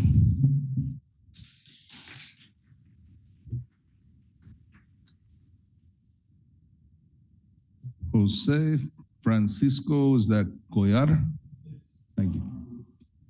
Thank you.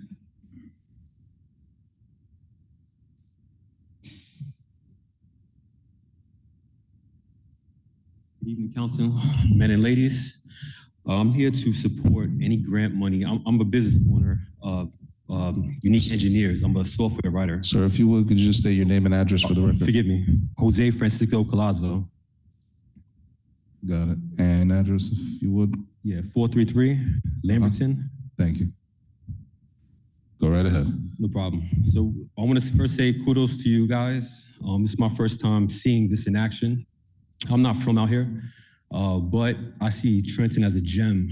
Good people, and you know, the youth. I would like to see more programs like YMCA's, things of that nature. But today I'm here for specifically grants to help building infrastructures, especially with Roland. I was fortunate to meet Roland as a businessman, excellent man, along with Vlad and Pierre as well. So that's all I want to say. Take care.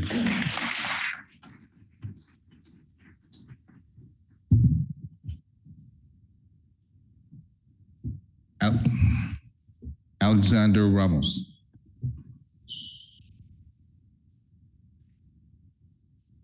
Roland Pott.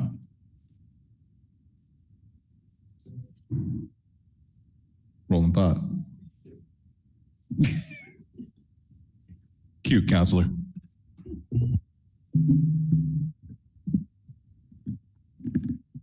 Good evening, Council. Roland Pott, 113 South Montgomery Street.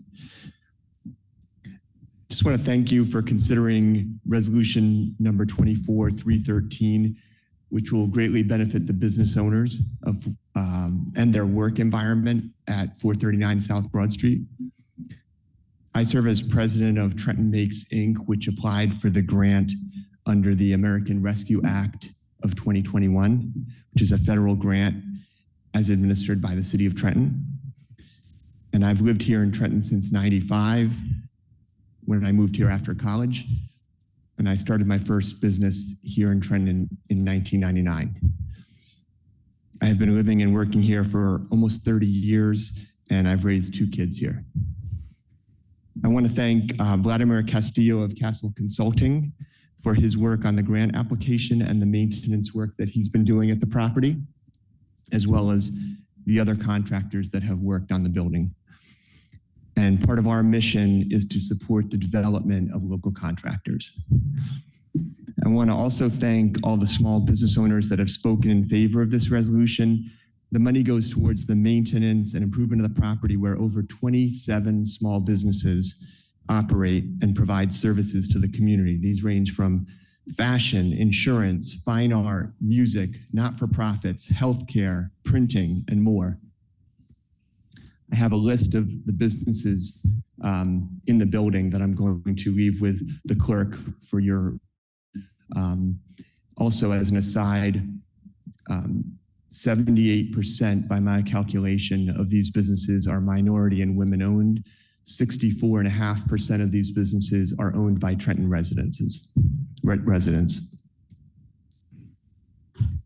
This grant will help to offset the costs that will otherwise be paid by higher rents. It will help to keep the space affordable for these small businesses, and helping these small businesses to succeed is part of our mission. And sometimes I think I should do a better job at telling my story, but the truth is that my story is the story of trying to be in service of these small businesses that you're hearing from tonight.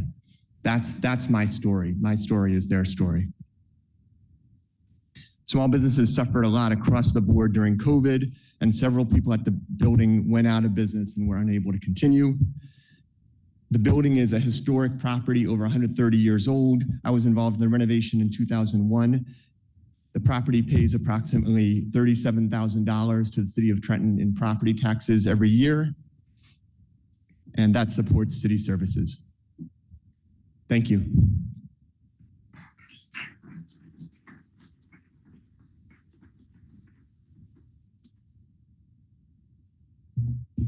Princess, is that Jenkins?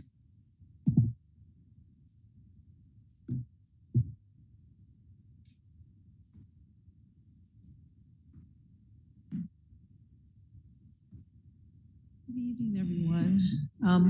My name is Princess Jenkins, and I live at 455 West State Street.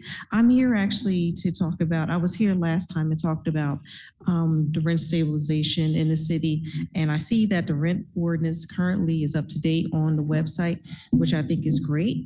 Currently, where I'm at, I have a lot of seniors who are not, they're currently the rent increase is 4% in the city. However, the seniors and people with disabilities in my complex, yes, is 2%. So they just received letters currently this week that stated that they were going to pay 4%, and I was letting them know that it's not. So I'm here to try to find out, because my complex is fairly big. So I've been the one kind of running around and making sure that residents know what it is, what the ordinance says, because we received something that said it was 7.9%. I said, no, it's not. And I rectified that and sent that to the property manager.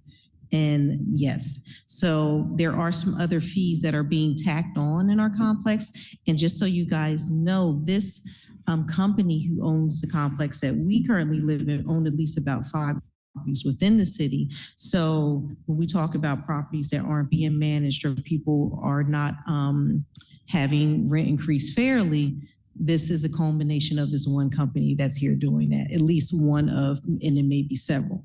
So I'm here to see whether or not, I know that, I don't know if sometimes when we take a look, because I see that it seems as if property management or the companies who own these properties are now trying to self-interpret what the ordinance says. So having said that, just trying to find out how we can maybe put some restrictions on that, clarify, and also too for our residents and people who have disabilities, really understanding that it is 2% and not the 4%, because the notifications that are going out for them that they're currently getting are for 4%, and we know that it's not. So hopefully with the Rent Stabilization Committee, you know, we can get some of that adjusted. But just trying to see, I know, you know, Councilwoman Frisbee has been helping out in our end in terms of letting us know what we can do, what some of the things that I have going to the police department, some things that we can work with community affairs, getting some things settled in. So I'm just trying to, especially with our seniors, because they're not the ones coming to the meetings. They can't get to the meetings. They have health issues and they don't understand this language, which, you know, I'm trying to help interpret for them so they are not treated unfairly. So having said that, just seeing if the council can maybe do more in terms of getting like that language out, I'm happy to support that, and anything I can do on my end. Thank you.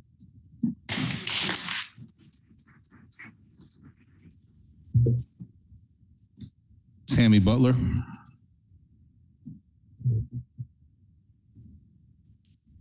Tammy Butler. I think it's Butler. Moving on to Jeremiah Brooks.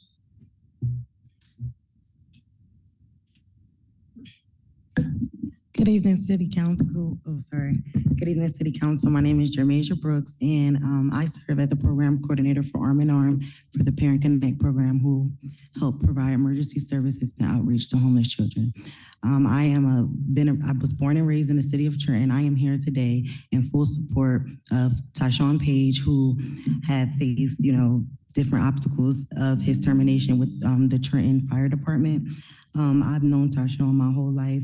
And I just want to say, growing up in Trenton, we are, confronted with significant challenges such as violence, poverty, and many other different disadvantages. These circumstances shape us in different ways. Some become a product of our environment. Some move away and seek better opportunities. And some, like Tyshawn and myself, choose to stay and give back to our community. Tyshawn is a prime example of someone who has overcome the odds. As a Black man growing up here in Trenton and the United States in total, he has faced numerous life challenges, yet he has worked tirelessly, often with little sleep, remaining focused and dedicated to his mission of offensively becoming a firefighter for the city of Trenton. He has transformed himself and he has been committed and staying focused. I know him personally, so I've seen how this has shaped him in a better way, and I'm here in full support. I signed the petition to help, his termination be at least reconsidered. As I said before, growing up in Trenton, as everybody know, is really challenging. And also, when people leave the city of Trenton, sometimes they don't look back. So the fact that he, applied himself to actually, train and work hard to become a firefighter in the city of Trenton, I feel like his devotion should be taken into consideration, because that when you work for a city like Trenton, I feel like when you have someone who's giving back and someone who has, support of the community, not only just personally, but professionally, because he is a great person, I feel like things, I don't know the word for it, but I feel like things like stuff that, you endure growing up here should be taken into consideration. And I feel like his termination was, I don't know, the specifics, but from everything and the information that I've received, I feel like that he should be, look at that. His commitment should be taken into consideration. And I feel like the problem that we have in our community today is that a lot of people that are from here don't want to get back here. They just want to move up in life and move away. So yeah, thank you.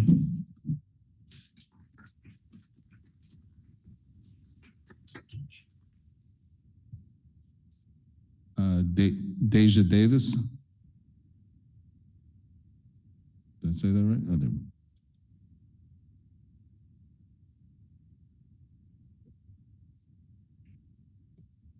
Good evening, City Council. My name is Deja Davis. I reside at 59 Oliver Avenue, Trenton, New Jersey. I'm here on behalf of Tyshawn Page. We grew up in the same city where, as Jermasia was saying, we face a lot of, disadvantages with poverty and a lot of criminals going around. I don't think that this should have been taken away from him, being that he went through a lot of extensive training physically and mentally and still fought through, and then they took it away from him. And then he's still here fighting. It's not like he gave up and said, hey, this is what they're saying. Let me just go to the streets. Let me just sell drugs. Let me just do this. Let me just start killing. It's unfair. And we have a lot of young men who are looking up to men like this. We have the firefighter boys who come through to let us know that the firefighters are coming through. We have these same young men who are looking up to him because they want to be this, and to see someone fight hard to get out. We were dealt a lot of cards that were unfair. A lot of times we're stuck in the position that we're in because of the simple fact that this is where we were born at. And like they said, people grow up and they leave because there's so much trauma here, it's so much hurt here. This is a time for you guys to, stand up for us and say, hey, he's trying, let's give him a chance. Growing up in Trenton Public Schools, I've learned that it only takes one person to advocate for you, one person to push for you, one person to choose you, for you to turn around and give that same to the next person and give that same, I can't think of the word for it, but like, upheld them into a better position so that they don't want to go that route.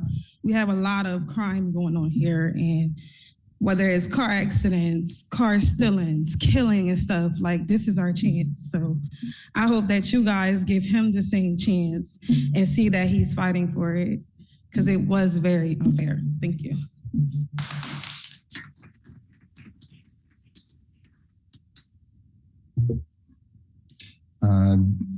Nelito Valentin.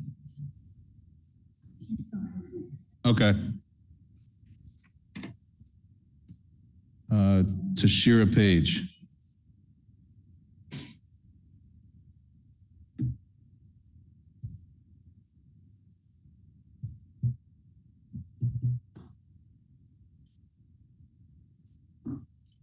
Good evening, City Council. I'm Tashira Page, and I reside at 859 Hamilton Avenue. I'm actually also here on the behalf of Tashawn Page. He actually is my brother. And I stand here before you with a heavy heart burdened by the injustice that has befallen with one of our own, somebody who also resides in our community. This is not just a loss for us, but this is a loss for our community. To see a Black man who was raised in the environment of Trenton and to be able to not fall into the environment to want something better for themselves, I think it was eye-awakening for me as well, because being a Black man in this environment is really hard. Either you are thrown in jail or you don't happen to see the next day because you die or something like that. And to be able to see him be disciplined enough to wake up at 5 a.m. to go through this program for months and to be let off by the last day, I think it was heartbreaking. Again, not just for me, but for our community, because he does a lot for the youth. And in my opinion, a lot of men in this community falls short because they have no support. So when you do not have support, that's when they fall to other things like drugs or the streets or gangs. And I believe that some type of accountability needs to be taken here, whether if it was his background or anything. The community was able to come together. His petition has over 2,000 signs on it, and I think that needs some type of recognition, whether it's from you guys or from you guys higher up. But to see the community come together for a purpose like this, I think that it's eye-awakening and that we should really bring some attention to it. And I think that, again, some accountability definitely needs to be taken here. If it was his background, then why would you wait 5 months to sit there on the last day? After you see me pass these tests, after you see me go through the hardships of actually challenging these things, you fire me on the last day. And it's heartbreaking. And I really hope that we have you guys' full support, or even some type of information that could be higher up from you guys. And yeah, thank you.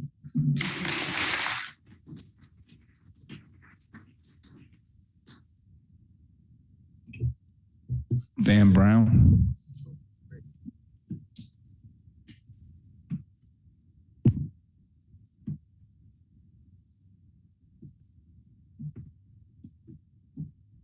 Praise the Lord.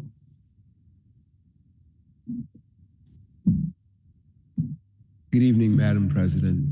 Good evening, City Council. I just wanted to say thank you to this board, to this body of government, for the great work you guys are doing. You're doing a tremendous job for the city, and you're working collectively together, the various agencies of the city. You can see it all around the city. It's so exciting to be here in Trenton, seeing government affecting the area and the outcome of what we all are believing for, and that is a great Trenton. This is the capital city of New Jersey. As I've said before, I'll always remind us of that this is the capital city of the entire state. This place has to be beautified. This place has to be the representation of the entire state. the state of New Jersey. This is where the seat of government happens, right here, where we live. This is our city, the shining gem of all of New Jersey. And I believe that, and we're working hard to see it, and the board and of course the council and all members, the law department, everybody associated with this city are working together, and change is very seeable to those who have eyes to see. And I pray that we all do. But I also want to close with, I pray that everybody come to know who Jesus Christ is as their own personal Lord and Savior. Thank you very much. God bless everybody. Thank you.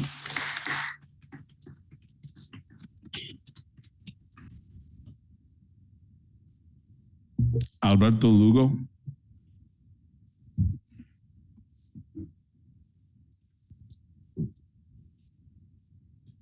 Good evening, council. My name is Alberto Lugo. My address is 1560 East State Street. I'm here on the behalf of address 439 South Broad Street, also for Mr. Potts.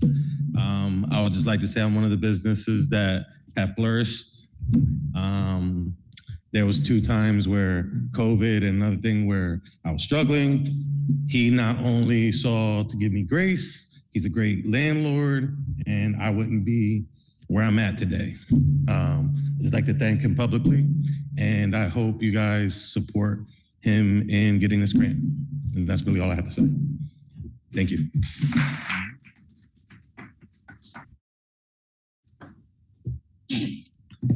Right, Madam President, that is all the individuals I have for public comment at this time. If it's your wish, you can move to civic comment. Yes, we will move to civic comment. I will make the same request that I had before when we limited public comment. I just ask council, if you can, we go to 3 minutes, but don't go past 5. All right, so for those that can limit it at 3, please do. For those that need 5, then that's fine as well. All right. Let's begin with Councilwoman Edwards. She's kicking it down to Councilwoman Williams. So Councilwoman. Then she yells at me about questions. No, we're good. Thank you, ma'am. Thank you. So I just have a couple quick announcements and something to say. So I just want to remind everyone that this coming Tuesday night is National Night Out here in Trenton and around the country. And so there's a very large celebration at Water Park, at West Dayton Parkside, of course, from 5 to 9 p.m. And there will be also National Night Out locations throughout the city in each of the wards. So please try to be a part of this. And it is a great way to meet other members of our community, talk about quality of life issues, crime issues, connect. Reconnect, particularly now we're a couple years after COVID, it's so important. But all the positive things people talked about trying to fix the city and make the city better, it really, in my mind, starts with events such as this. I also want to make an announcement about North Ward Citizens Police Advisory Council meeting. The next one is actually going to be at the end of the month. Usually it's the 3rd Wednesday of the month, but this time it'll be August 28th, Wednesday at Galilee Baptist Church, 440 Martin Luther King Boulevard from 5:30 to 7. It's a great opportunity to have a conversation with other residents of the North Ward, some business owners, and also talk with our police department, with Detective McNair, who you saw earlier, and the police director, if he's available, about issues going on in the North Ward. Finally, I just want to say a little something.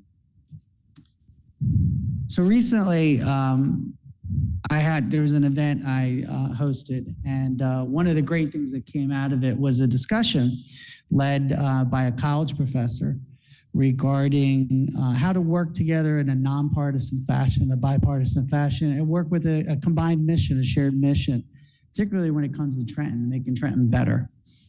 And what was really great is we had different folks from different parts of political spectrum, some folks from Trenton, some folks not from Trenton. And what was really phenomenal to see was the love that everyone had for Trenton and wanting to see it be better. wanting to see hold its rightful place in our county, in our state, and our country. And it just kind of, got me watching, when I was watching the Olympics, just, it's kind of, a funny thing to watch, but if you've been watching the Olympics, you've seen Snoop Dogg around a lot, wearing his USA gear. Every night there seems to be something different. But seeing somebody have such pride in our country and rooting for the U.S., no matter what the sport is, who the player is, I think it's a great message. We're all in this together.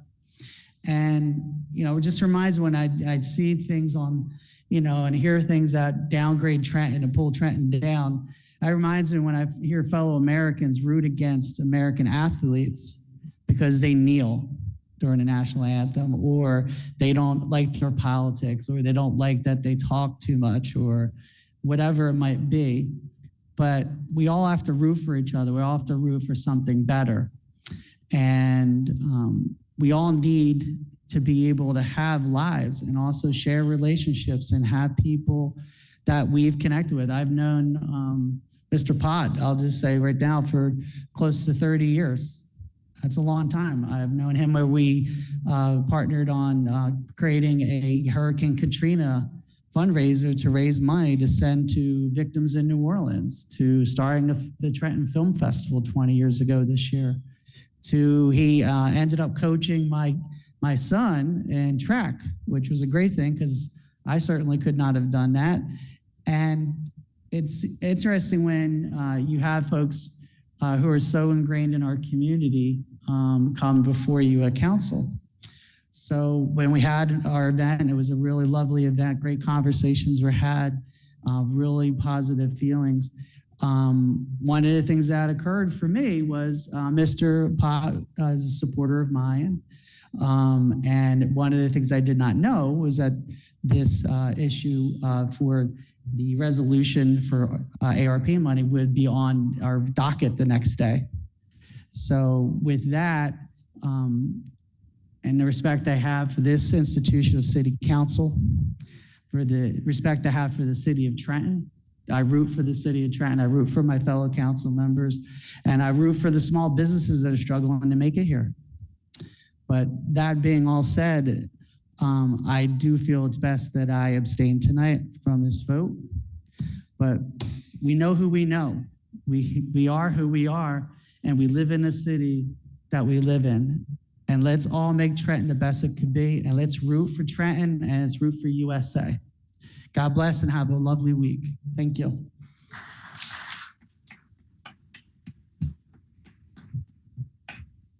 Councilman Harrison. First, I would like to thank the new directors. I know they're going to do a wonderful job for this great city. They all have passion and determination to see the city move forward. Also, I want to tell all the people over in East Ward, August the 17th, we're doing this citywide cleanup. Cleanup consists of yard waste, furniture removal, no construction debris, no chemicals, no televisions, no electronics. But like I said, it's another event for us in the city to help clean up our city. So it's another one of the events that we all should try to do our best to help out in the community.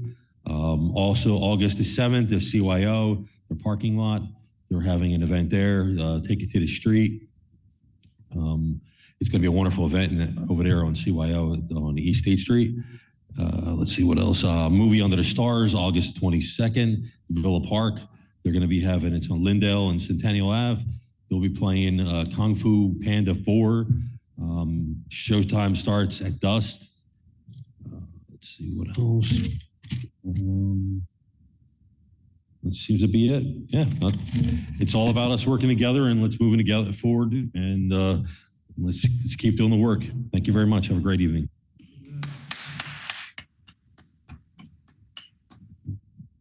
Councilwoman Gonzalez. Yes, thank you, Council President. Thank you, everyone, for being present today. I want to say thank you to the mayor for appointing some of the individuals who have been working here for a long time, and I'm looking forward to seeing our city progress with them in those positions. Just a couple of comments. First, I want to say to Ms. Reed, I think she left already, but I just wanted to apologize for her to have to go through what she went through with her child being hit. due to the traffic. I know traveling back and forth on West State, it is very, very congested in that area. So hopefully we can try to speak or talk to, have some discussion and figure out some solutions for that area. Want to say thank you to everyone who came out and showed your support for Tyshawn. As I said before, I have known this young man from a young age, and so as one of my previous students. So thank you to everyone who came out and spoke up for that. To Diego Maya, thank you for bringing this to our attention and for what you have been doing, translating. As you all know, I've been very passionate about trying to get this translation ordinance going, and we're one step closer to making it happen. And these are some of the things that we talked about for the future of translation. We want to start out in a different with phase one and kind of phase other things in. So thank you for bringing that to our attention because it is extremely important. I know we say Latinos are only 38% according to the census, but we all know that it's a lot more than that because according to our school records, it's almost 60, actually 62. But I just also wanted to speak about the rent ordinance that was changed. Thank you for getting the website updated. I've been really hounding them about that because there's been several landlords who have been trying to raise the rent to 7.9% because I believe they know that this ordinance has been changed, but the residents do not know.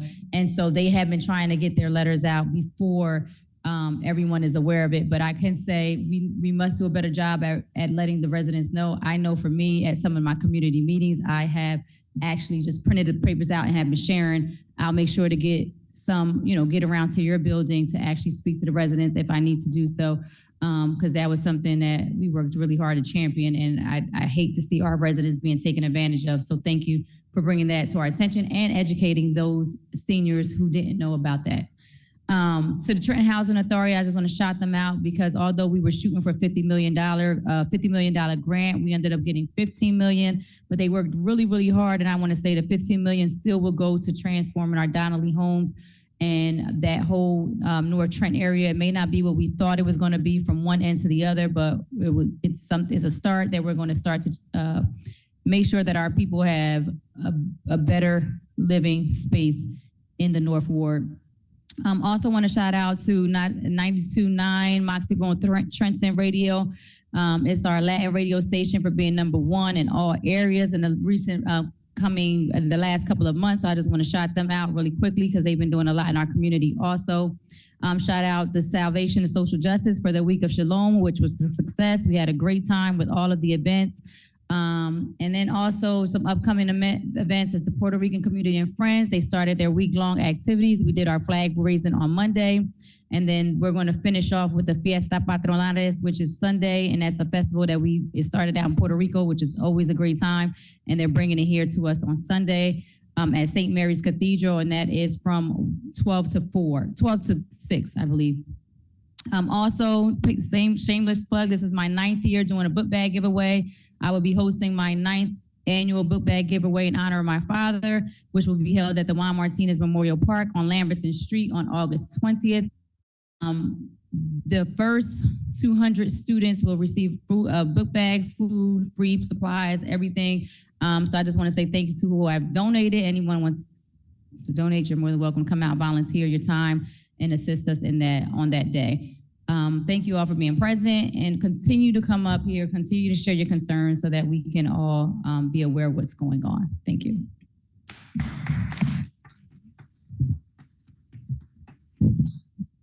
Before we move on, Councilman Harrison has something he wanted to say real quick. Sorry about that, I forgot. Today's Jose Cabrera's birthday. Jose's the one that does the park in Unity Square Park. Started out at 20 kids, now has 430 kids. Thank you, Jose, for all you do with the young men and women in that park. Thank you. Thank you. Councilwoman Frisbee. Thank you, Council President. So good evening, everyone, and thank you to everyone who came out this evening to speak. We appreciate you coming out. This is what it's all about, is hearing from you and hearing the voices. Please know that we hear each and every one of you. We can't speak on everything. There are legal parameters, and so we have to be mindful of that.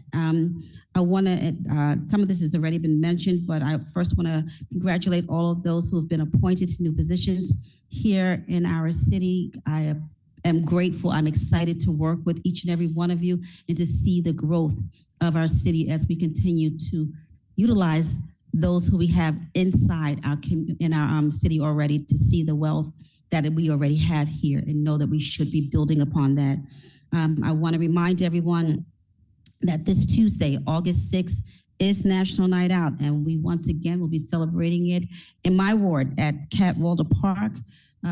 There, if you want to have a table, I'm not sure if you're still able to, but you need to let the department know, and I think you need to let the police, there's someone in the police department, let us know that you want to get a table, and one of us will help you get it. I in particular am raising my hand because I know that I know the individual who was supposed to. She's not here this evening, so I don't want to put her name out there, but I will help facilitate that. Also on this Monday, August the 5th, I will be having my West Ward Community Conversations, still at the old police station at 660 Artisan Street. Most everyone acknowledges it as Hermitage Avenue, but the address is actually 660, and that's from 5:30 to 7:30 p.m. Also, I wanted to say that I'm excited about the growth of our community. We're having there's a lot of growth going on, a lot of positive energy that's going on. I'm excited about the small businesses that are growing. I'm happy to see that there's a lot of home ownership that is coming into our community. Our city is moving forward, and that's because we're working hand in hand. So I wanted to thank everybody for just doing that. Also, I've been organizing, and I want to thank Ms. Ruth for her help in this, trips to the Mercer County Airport with our new new county exec.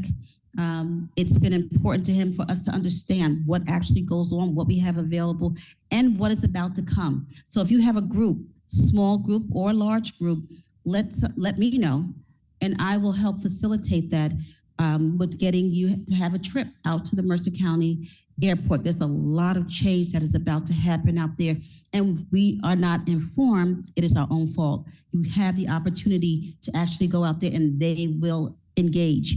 They want you to know what's going on out there. I want to commend our Latino community for all the activities that they have been doing, and our Councilwoman Gonzalez, she has been instrumental in a lot of that and keeping us aware of that. So thank you for that. I appreciate you.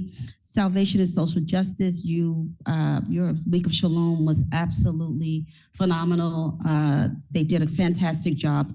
I want to thank them for their passion and their hearts with that. And Diego, I want to thank you as well for bringing the issue up of having things interpreted. It's important that we make sure that the languages, especially since we know that our Latino community is an extremely large portion of our Trenton community. We have to make sure that we give room for everybody to be understood and heard and be informed. So thank you for bringing that to our attention. And I do want to thank our Councilwoman Gonzalez once again for all of her hard work that she's put into making sure that we get everything interpreted. Last thing, along with National Night Out, and a lot of folks are doing their book bag drives. There is an organization called Turning Point, 143 South Broad Street. They want to help you actually put books in your book bags. So on National Night Out, actually during National Day, if you would like books, majority of them are brand new, we would love for you to come out with 7 a.m., 143 South Broad Street. Please come put books to put in your book bags. With that, I will close with recognizing that the people of Trenton have made us guardians of the public trust. We are committed to govern with integrity and fiscal responsibility, to seek excellence in the city's operations, and to serve all of the city's people with respect and compassion. I wish you all a safe evening, and thank you for coming out.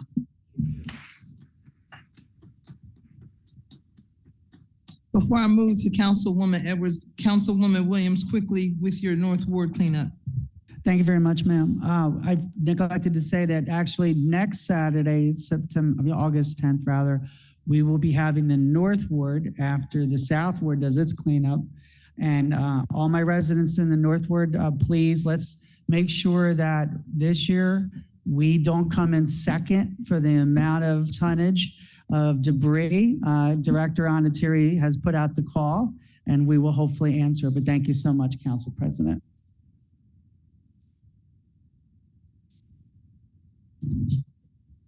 Before we move on, Councilwoman Frisbee. Thank you, Madam President. Falling right in line with that, the West Ward cleanup will be on August 24th. So you can contact me, let me know. I'll let you know, especially if you come out to our West Ward Community Conversations on this Monday, but our West Ward cleanup will be on August the 24th. Thank you. Thank you, Councilwoman. And just so you all know, since we only meet like once a month now in August, we got to get all this out now so you know what's going on. Councilwoman Edwards. Thank you. Good evening, everyone. It's a pleasure seeing you all, and I want to thank all of those, especially those who is your first time here tonight speaking at this podium. I know how intimidating that is, as I was in my 20s when I first spoke at this podium. So I understand the nervousness, but I appreciate you taking the time to come out and sharing your thoughts and your concerns with us.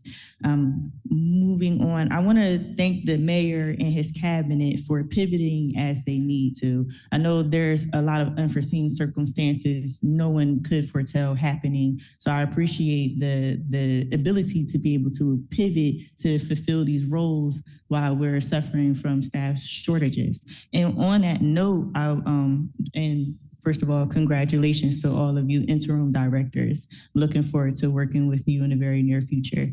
But to that point, I want to raise the need to focus on retainment by succession planning. I appreciate that Mr. Paul Harris was elevated to the interim director for Parks and Recreation, and that's through his experiences, through his longevity here in the administration. And we need the administration and future administrations to focus on getting into these high schools and local colleges, to focus on getting Trentonians qualified for these positions. So when people are moving on, retiring, or seeking employment elsewhere, advancing in their careers, we're able to move up internally, but we can only do that when we get people in the door to begin with. So we need to focus on getting people qualified, whether that be through on-the-job trainings and certifications and things like that, and that will help us get around our residency requirement that often limits us from being able to find the talent that we need here. Secondly, or thirdly, I want to shamelessly plug in the Young Professionals Network that I founded a little over a year ago. We are having a Pathways to Home Ownership workshop at Mercer County Community College downtown on August 10th from 10 a.m. to 2 p.m. This workshop includes a prelude panel discussion into a 3-session breakout where we're going to be discussing with experts in their subject matter areas about getting qualified to purchase a house, understanding mortgages, and what to expect when you hit the housing market, and how to access resources from the different levels of government, whether that be city, county, or state, to access the funding that you need to either redevelop the property or to get cash assistance with down payments and closing costs. Lastly, I just want to thank the Mercer County Executive Dan Benson on his efforts with revitalizing and redeveloping the Trenton Mercer Airport, and for inviting the Young Professionals Network out a couple of weeks ago to do a tour and talk about the redevelopment plans there, and also for his updates and the mayor's, Mayor Gutierrez as well, at the recent Princeton Mercer Chamber of Commerce Trenton redevelopment, Trenton Economic Development series that they just kicked off at Cooper's.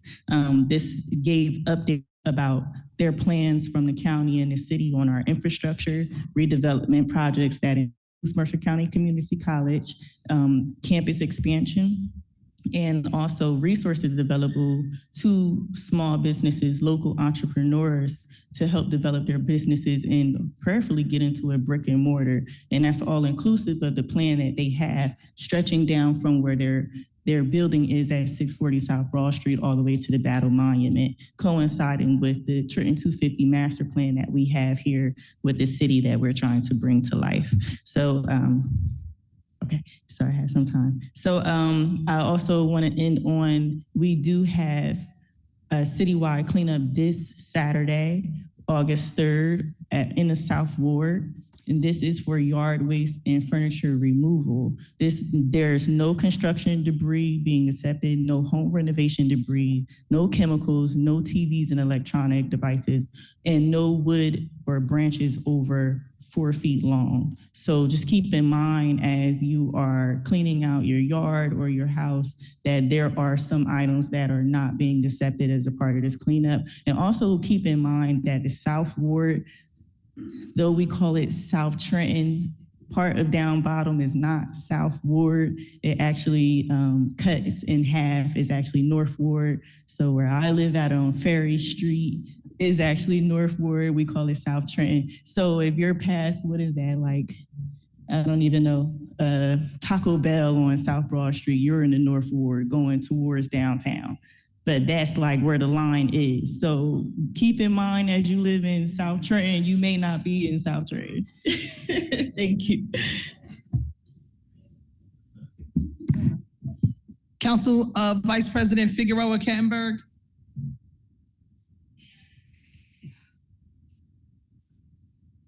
You guys can hear me. I wasn't able to hear a lot of the public comments. I apologize for having to step away. I felt under the weather. My colleagues, you guys pretty much covered everything this evening. Thank you for that. Yes, the South Ward cleanup is this Saturday. Please put your trash out as you normally would in the location that you normally would for your regular Tuesday and Friday cleanups. Please just be mindful moving forward to put your trash out, you know, Monday nights or Tuesday mornings and Thursday night and Friday mornings in the South Ward. And if your trash doesn't get picked up, contact the city or move it back. Don't leave it out sitting. I got the tour around the city of Trenton, around South Ward on Monday with the Assistant Director of Public Works and got to show him a lot of the streets, a lot of the trash being put out too soon.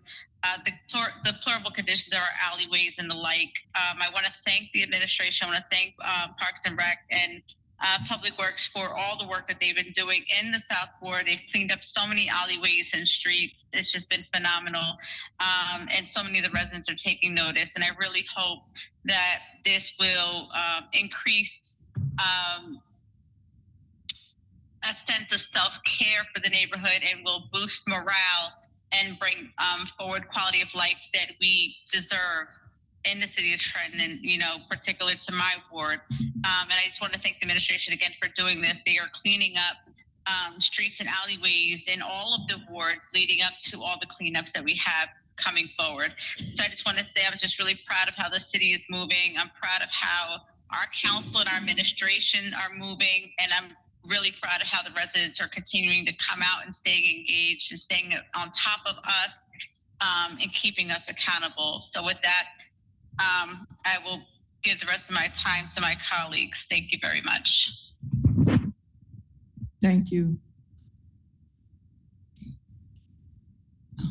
Good evening, everyone. Thank you for coming out tonight. Thank you for staying around and being present with us. Thank you for coming out and speaking up about whatever it is that you had on your mind and your thoughts and your hearts to say to us on tonight. Know that your words just do not fall on deaf ears. We take everything in. There are a lot of things, as Councilwoman Frisbee said, that we cannot respond to due to legal issues or just situations, things that are going on, right? We are the council. We are the checks and balances to the administration. But at the end of the day, the administration is the administration.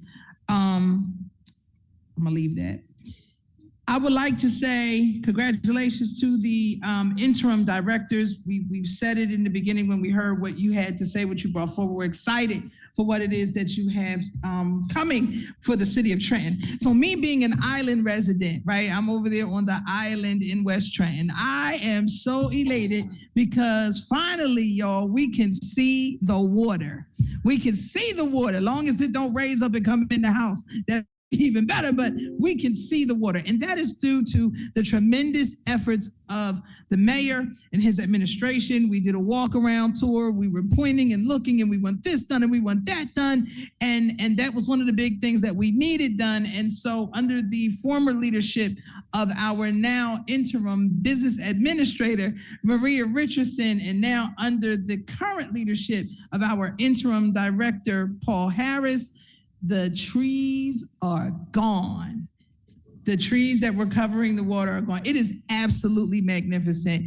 what does that mean? That means that we're moving and they're listening and they're working to help make things happen. The city is moving all over the place. If you look, you're seeing the cleanups that are happening. You're seeing the parks that are being done. Some people are like, why would you do that? Because we want to bring back hope and show the people that Trenton is the place to be. We are the capital city and we care and we want people to understand. We want the children to play and we want people to have things that you can visually see and touch to know that we are working. So I'm excited about that, right? Praise the Lord. So I had a great meeting with Michelle Madu. She is the Director of Mental Health Services for the County of Mercer. For those of you that would like to help out with trauma response, the Mercer County Traumatic Loss Coalition Trauma Response Team is looking for people to come out and help meet with youth, caregivers, and others affected by critical incidents with community-wide impact. They want to grow the team.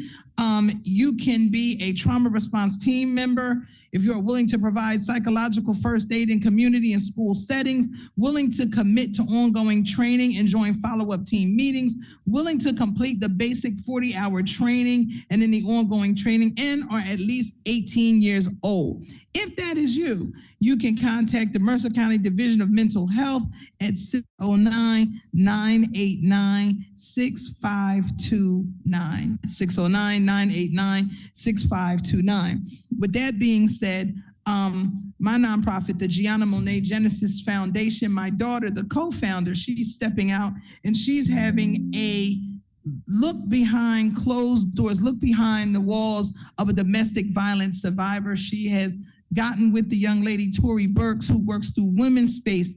And on this upcoming Wednesday from 5 to 7, right here in the atrium of City Hall, they're having a look behind closed doors. This is for men and women to come out.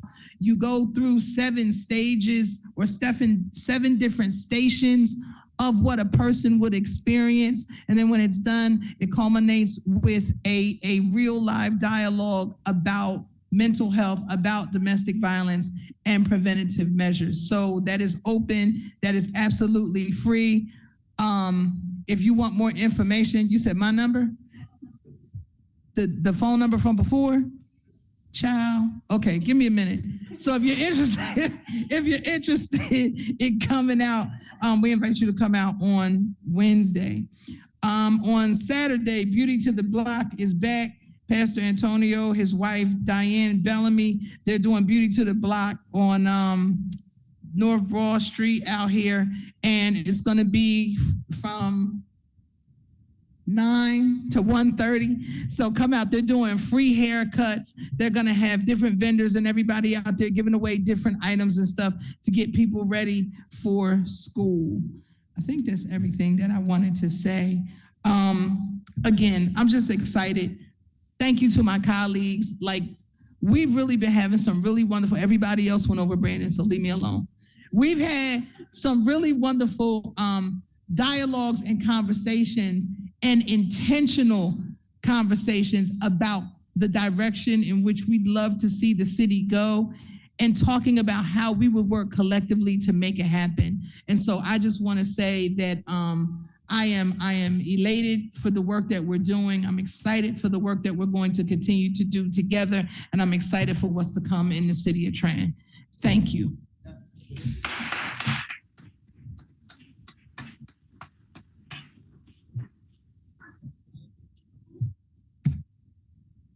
So before we move on, Councilwoman Frisbee does have something else that she wanted to say about National Night Out. I'm sorry, it was asked, I was trying to tell you earlier where you can go to. If you're interested in having a table for National Night Out, you can go to Community Affairs at TrentonPolice.net.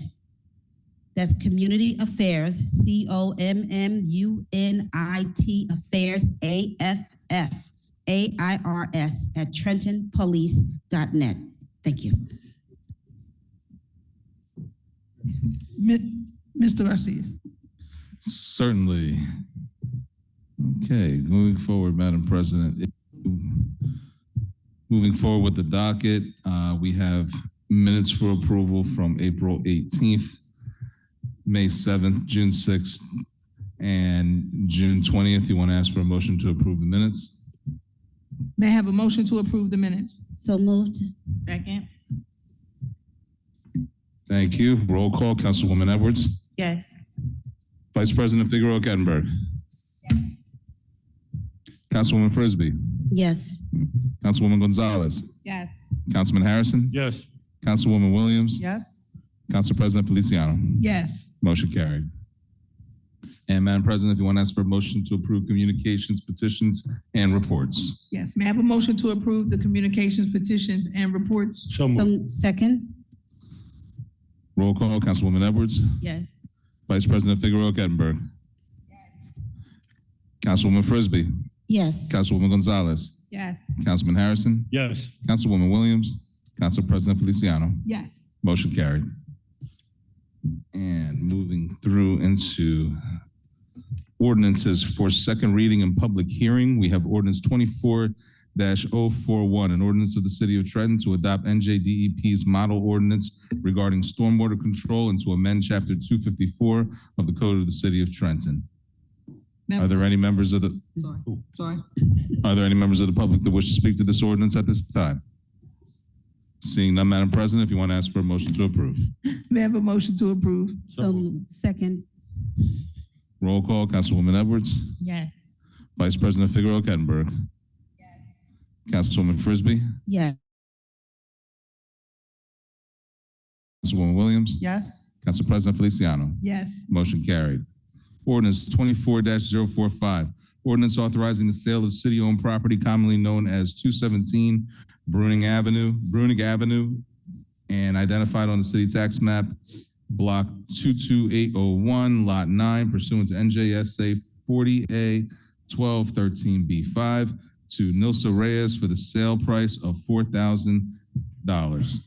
Are there any members of the public that wish to speak to this ordinance at this time? Seeing none, Madam President, if you want to ask for a motion to approve. May I have a motion to approve? So moved. Second. Council President, Yes. I have a question regarding this property. Okay. Go ahead. Would that be for Mr. Beach or who's that for? Or I could just ask the question so I could jump up. Mr. Beach gonna come on down. The price is right.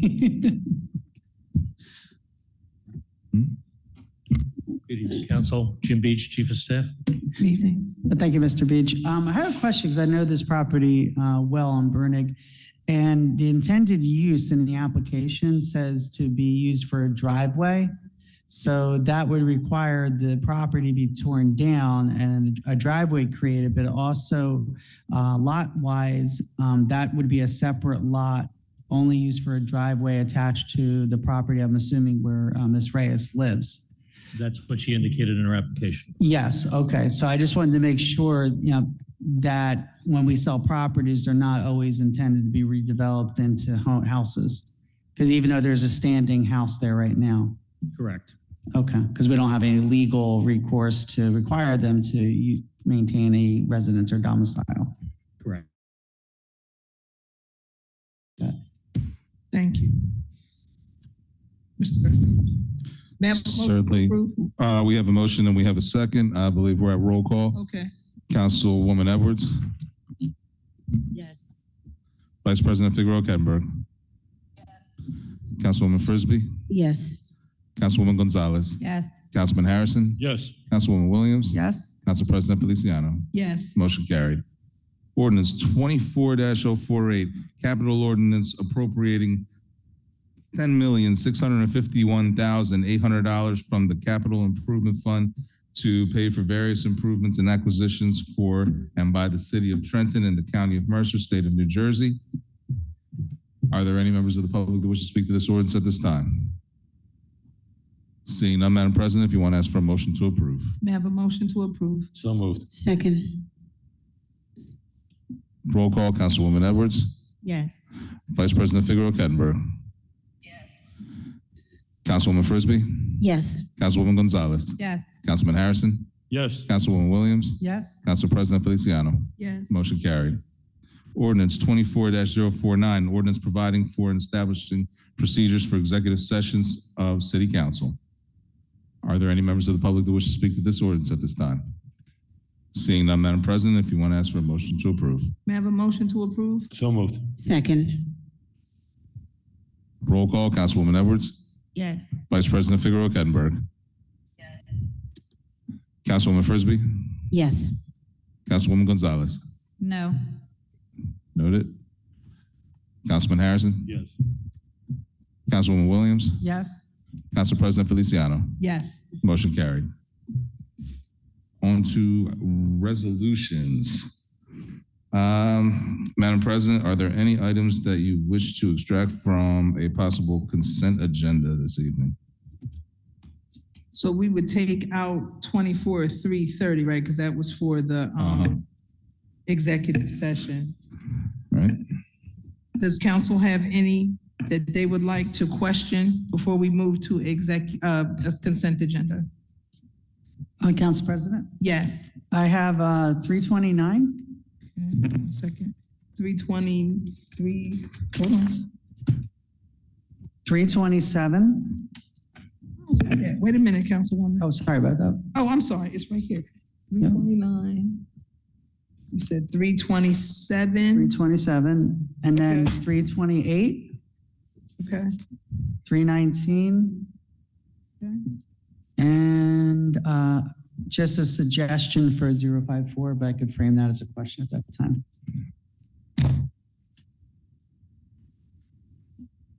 You said 054, the language for documents. Secondary 24054 regarding a program for dissemination of certain forms. That's not on here. That's not on this. Oh, shoot, that's on the ordinances. My bad. I'm sorry. Yeah, that's not this meeting. Oh, that got pulled too? It was pulled. No, that item was pulled. I didn't catch it. Sorry. Thank you. Thank you.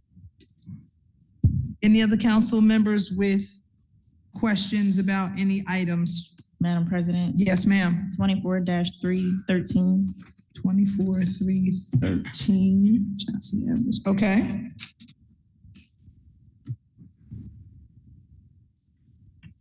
Any other council members with questions?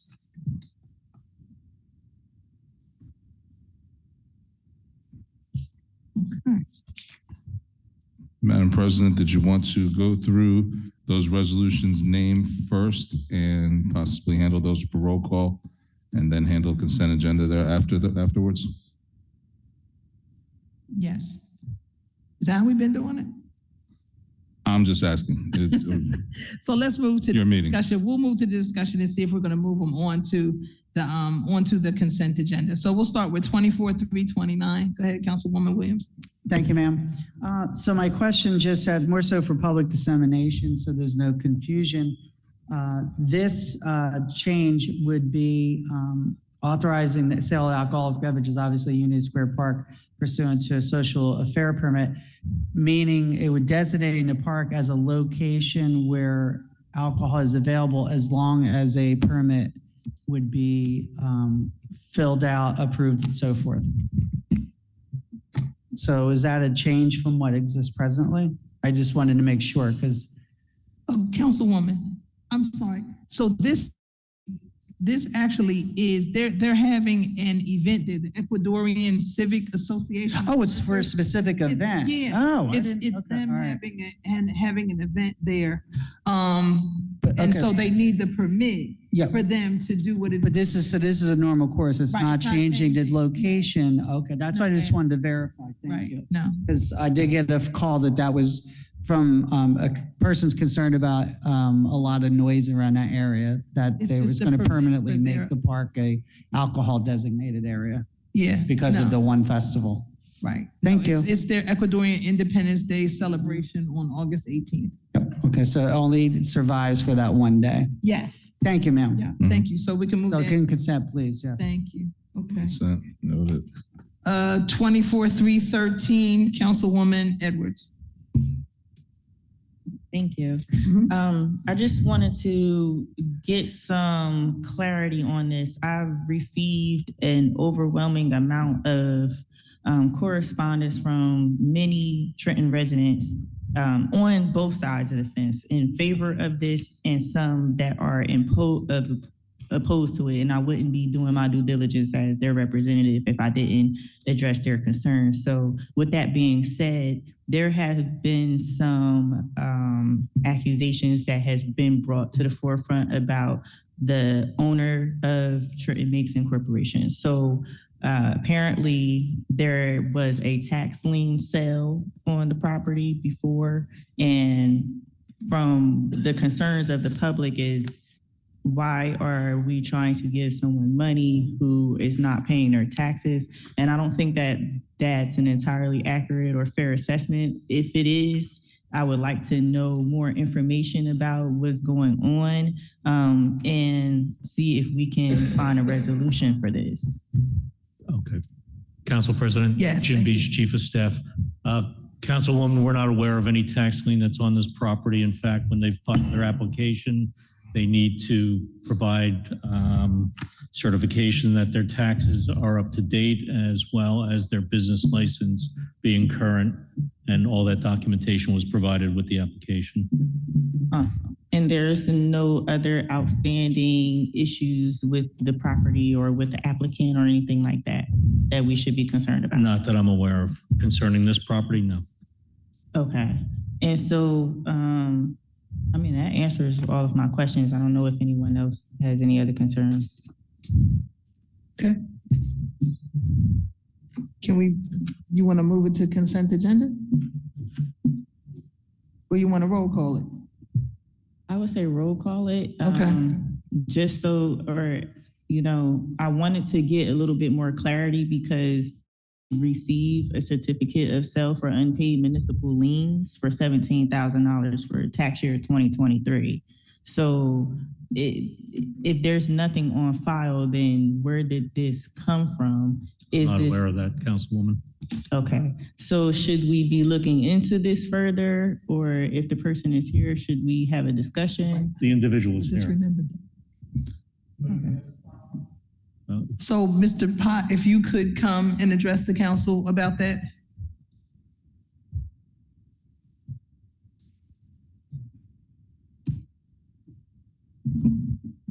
Good evening, council, and thank you for the question. Roland Pott, 113 South Montgomery Street, president of Trenton Makes Inc. There was a tax lien that was paid off.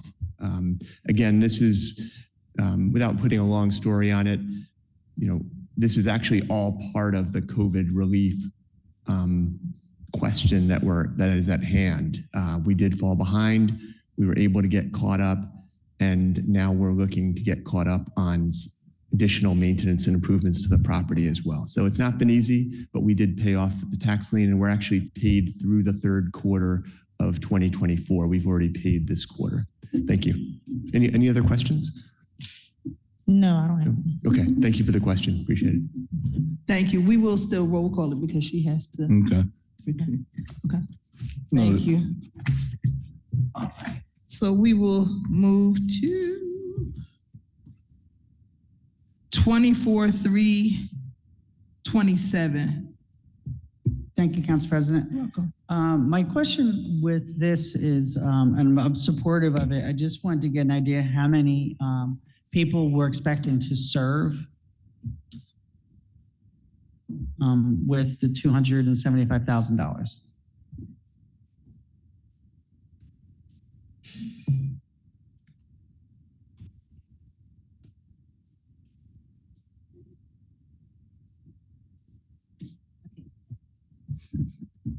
Good evening, council members. It's 110 people. Throughout the entire year, or 110 Yes. a night, or? Yes, throughout the year. This is a 1-year extension. So that is what we are basically sponsoring. Okay, and is that consistent with what we've supplied before? Yes, yes. This is basically a 3 years. It's a yearly contract, but with 2 years extension, and each one of the years is the same amount. Okay, thank you very much, ma'am. Thank you. Consent, please. Thank you. 24-3-28. So my question regarding this is because it's worded as in the resolution itself the title Roebling Machine Shop. So I take it that is a different building than the Roebling Wire Works. This is actually the Roebling Wire. Oh, it's the same, just a different name Yes, for it? yes. Okay. And this is, as I mentioned before, the renovation, the rehabilitation work for this building is going to be around $14 million. So we are just writing grants one after the other, trying to get at least to the $7 million that will allow us to stabilize the building. Well, thank you very much, because as you know, this is the building that did the wire rope for the Golden Gate and the Brooklyn. Yes. Thank you, ma'am. Thanks. Consent, please. Thank you. 24-319.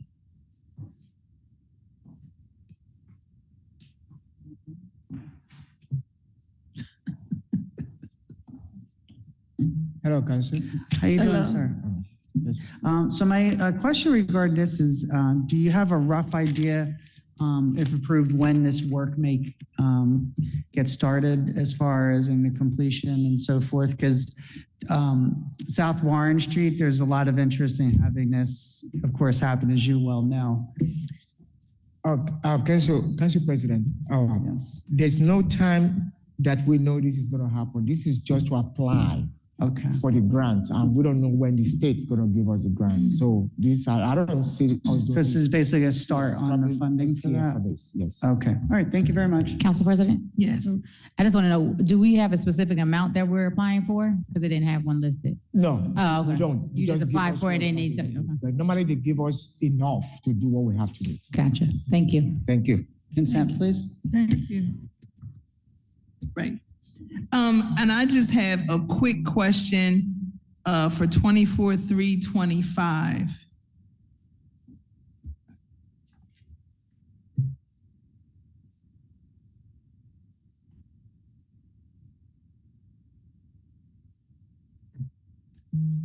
Good evening, Council President, Council members. Sean Semple, Director of Water and Sewer. On consent, but I just want us to, so it's for the armed security guard services. When we had, when I spoke during docket review, I asked a question about if we had armed security there during the evening as well, only because of the cars that were broken into on site.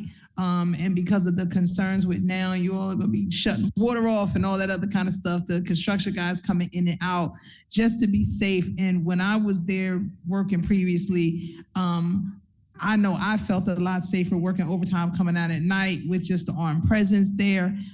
They spoke about looking to do something or bring them in the next year, but I just want to hear your standpoint on having armed security there round the clock or in the evenings.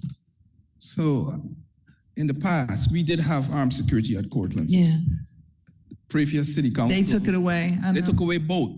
We never even had. This is when the break-in starts. So immediately we got the regular security guards in for this year, and next year we're gonna elevate it to the armed security guards for sure.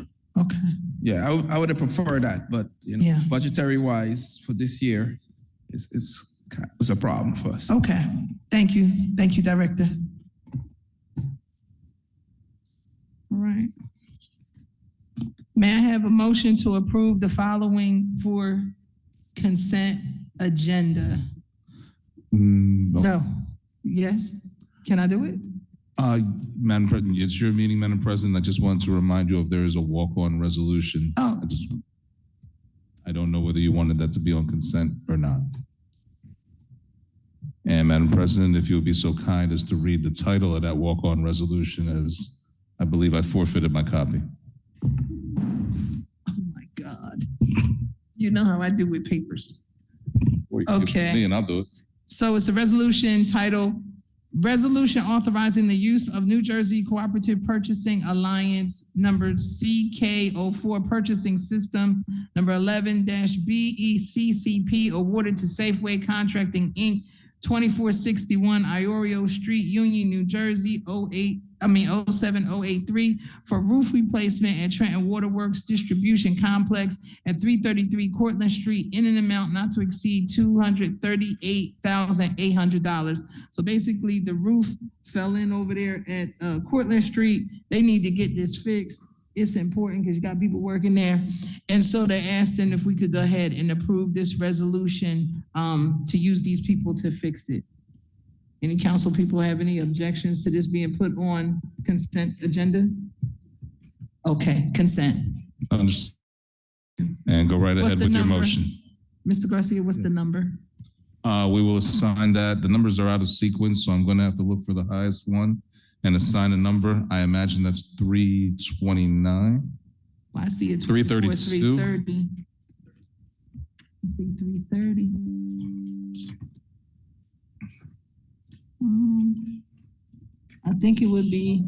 I think it's 330. No, there's a 331. I'm being told that that number, this would be 332. Yep. Right. Yep. Thank you. So 2433. Thank you, sir. Okay. May I have a motion to accept the following two consent agenda resolution numbers 24329, 24308, 24309, 24310, 311, 312, 314, 315, 316, 317, 327, 318, 328, 319, 320, 321, 322, 323, 324, 325, 326, 331, and 332. So moved. Second. Roll call, Councilwoman Edwards. Yes. Vice President Figueroa Kettenberg. Councilwoman Frisbee. Yes. Councilwoman Gonzalez. Councilman Harrison. Yes. Councilwoman Williams. Yes. Council President Feliciano. Yes. Motion carried. And Madam President, moving on to the roll call resolution. Yes. Madam President, I want to ask for a motion to approve resolution 24-329. Oh, I'm sorry. It was that's consent. 313. I apologize. I'm marking this more than once. May I have a motion 313. to approve resolution 24313? So moved. Second. Roll call, Councilwoman Edwards. Yes. Vice President Figueroa Kettenberg. Councilwoman Frisbee. Yes. Councilwoman Gonzalez. Yes. Councilman Harrison. Yes. Councilwoman Williams. Abstain. Noted. Council President Feliciano. Yes. Motion carried. And moving on to ordinances for first reading and introduction. Ordinance 24-051, an ordinance amending Chapter 146, licensing, Article 9, cannabis businesses of the Code of the City of Trenton to ban and penalize illegal and unlicensed cannabis operations. Madam President, if you want to ask for a motion to approve. May I have a motion to approve? So second. Roll call, Councilwoman Edwards. Yes. Vice President Figueroa Kettenberg. Councilwoman Frisbee. Yes. Councilwoman Gonzalez. Yes. Councilman Harrison. Yes. Councilwoman Williams. Yes. Council President Feliciano. Yes. Motion carried. Ordinance 24-052, ordinance authorizing the acquisition of certain real properties commonly known as 817 to 819, 821, 823 South Warren Street, and as referenced on the city tax map as block 11102, 21, 22, and 23. May I have a motion to approve? So moved. Second. Roll call, Councilwoman Edwards. Yes. Vice President Figueroa Kettenberg. Councilwoman Frisbee. Yes. Councilwoman Gonzalez. Yes. Councilman Harrison. Yes. Councilwoman Williams.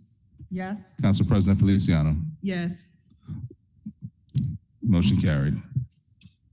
Ordinance 24-053, an ordinance continuing certain positions, fixing salary ranges, therefore, and setting forth certain regulations for the implementation of same. Assistant Supervisor of Billing and Collecting, Equipment Operator, Heavy Equipment Operator, Laborer, 2, Mechanic, Senior Mechanic, Supervising Mechanic. May I have a motion to approve? So moved. Second. Roll call, Councilwoman Edwards. Yes. Vice President Figueroa Kettenberg. Yes. Councilwoman Frisbee. Yes. Councilwoman Gonzalez. Yes. Councilman Harrison. Yes. Councilwoman Williams. Yes. Council President Feliciano. Yes. Motion carried. And Madam President, I believe that is all we have on the agenda this evening. If you want to ask for a motion to adjourn. Yep. May I have a motion to adjourn? So moved. Second. Roll call, Councilwoman Edwards. Yes. Vice President Figueroa Kettenberg. Yes. Councilwoman Frisbee. Yes. Councilwoman Gonzalez. Yes. Councilman Harrison. Yes. Councilwoman Williams. Yes. Council President Feliciano. Yes. Motion carried, meeting adjourned. Let's go.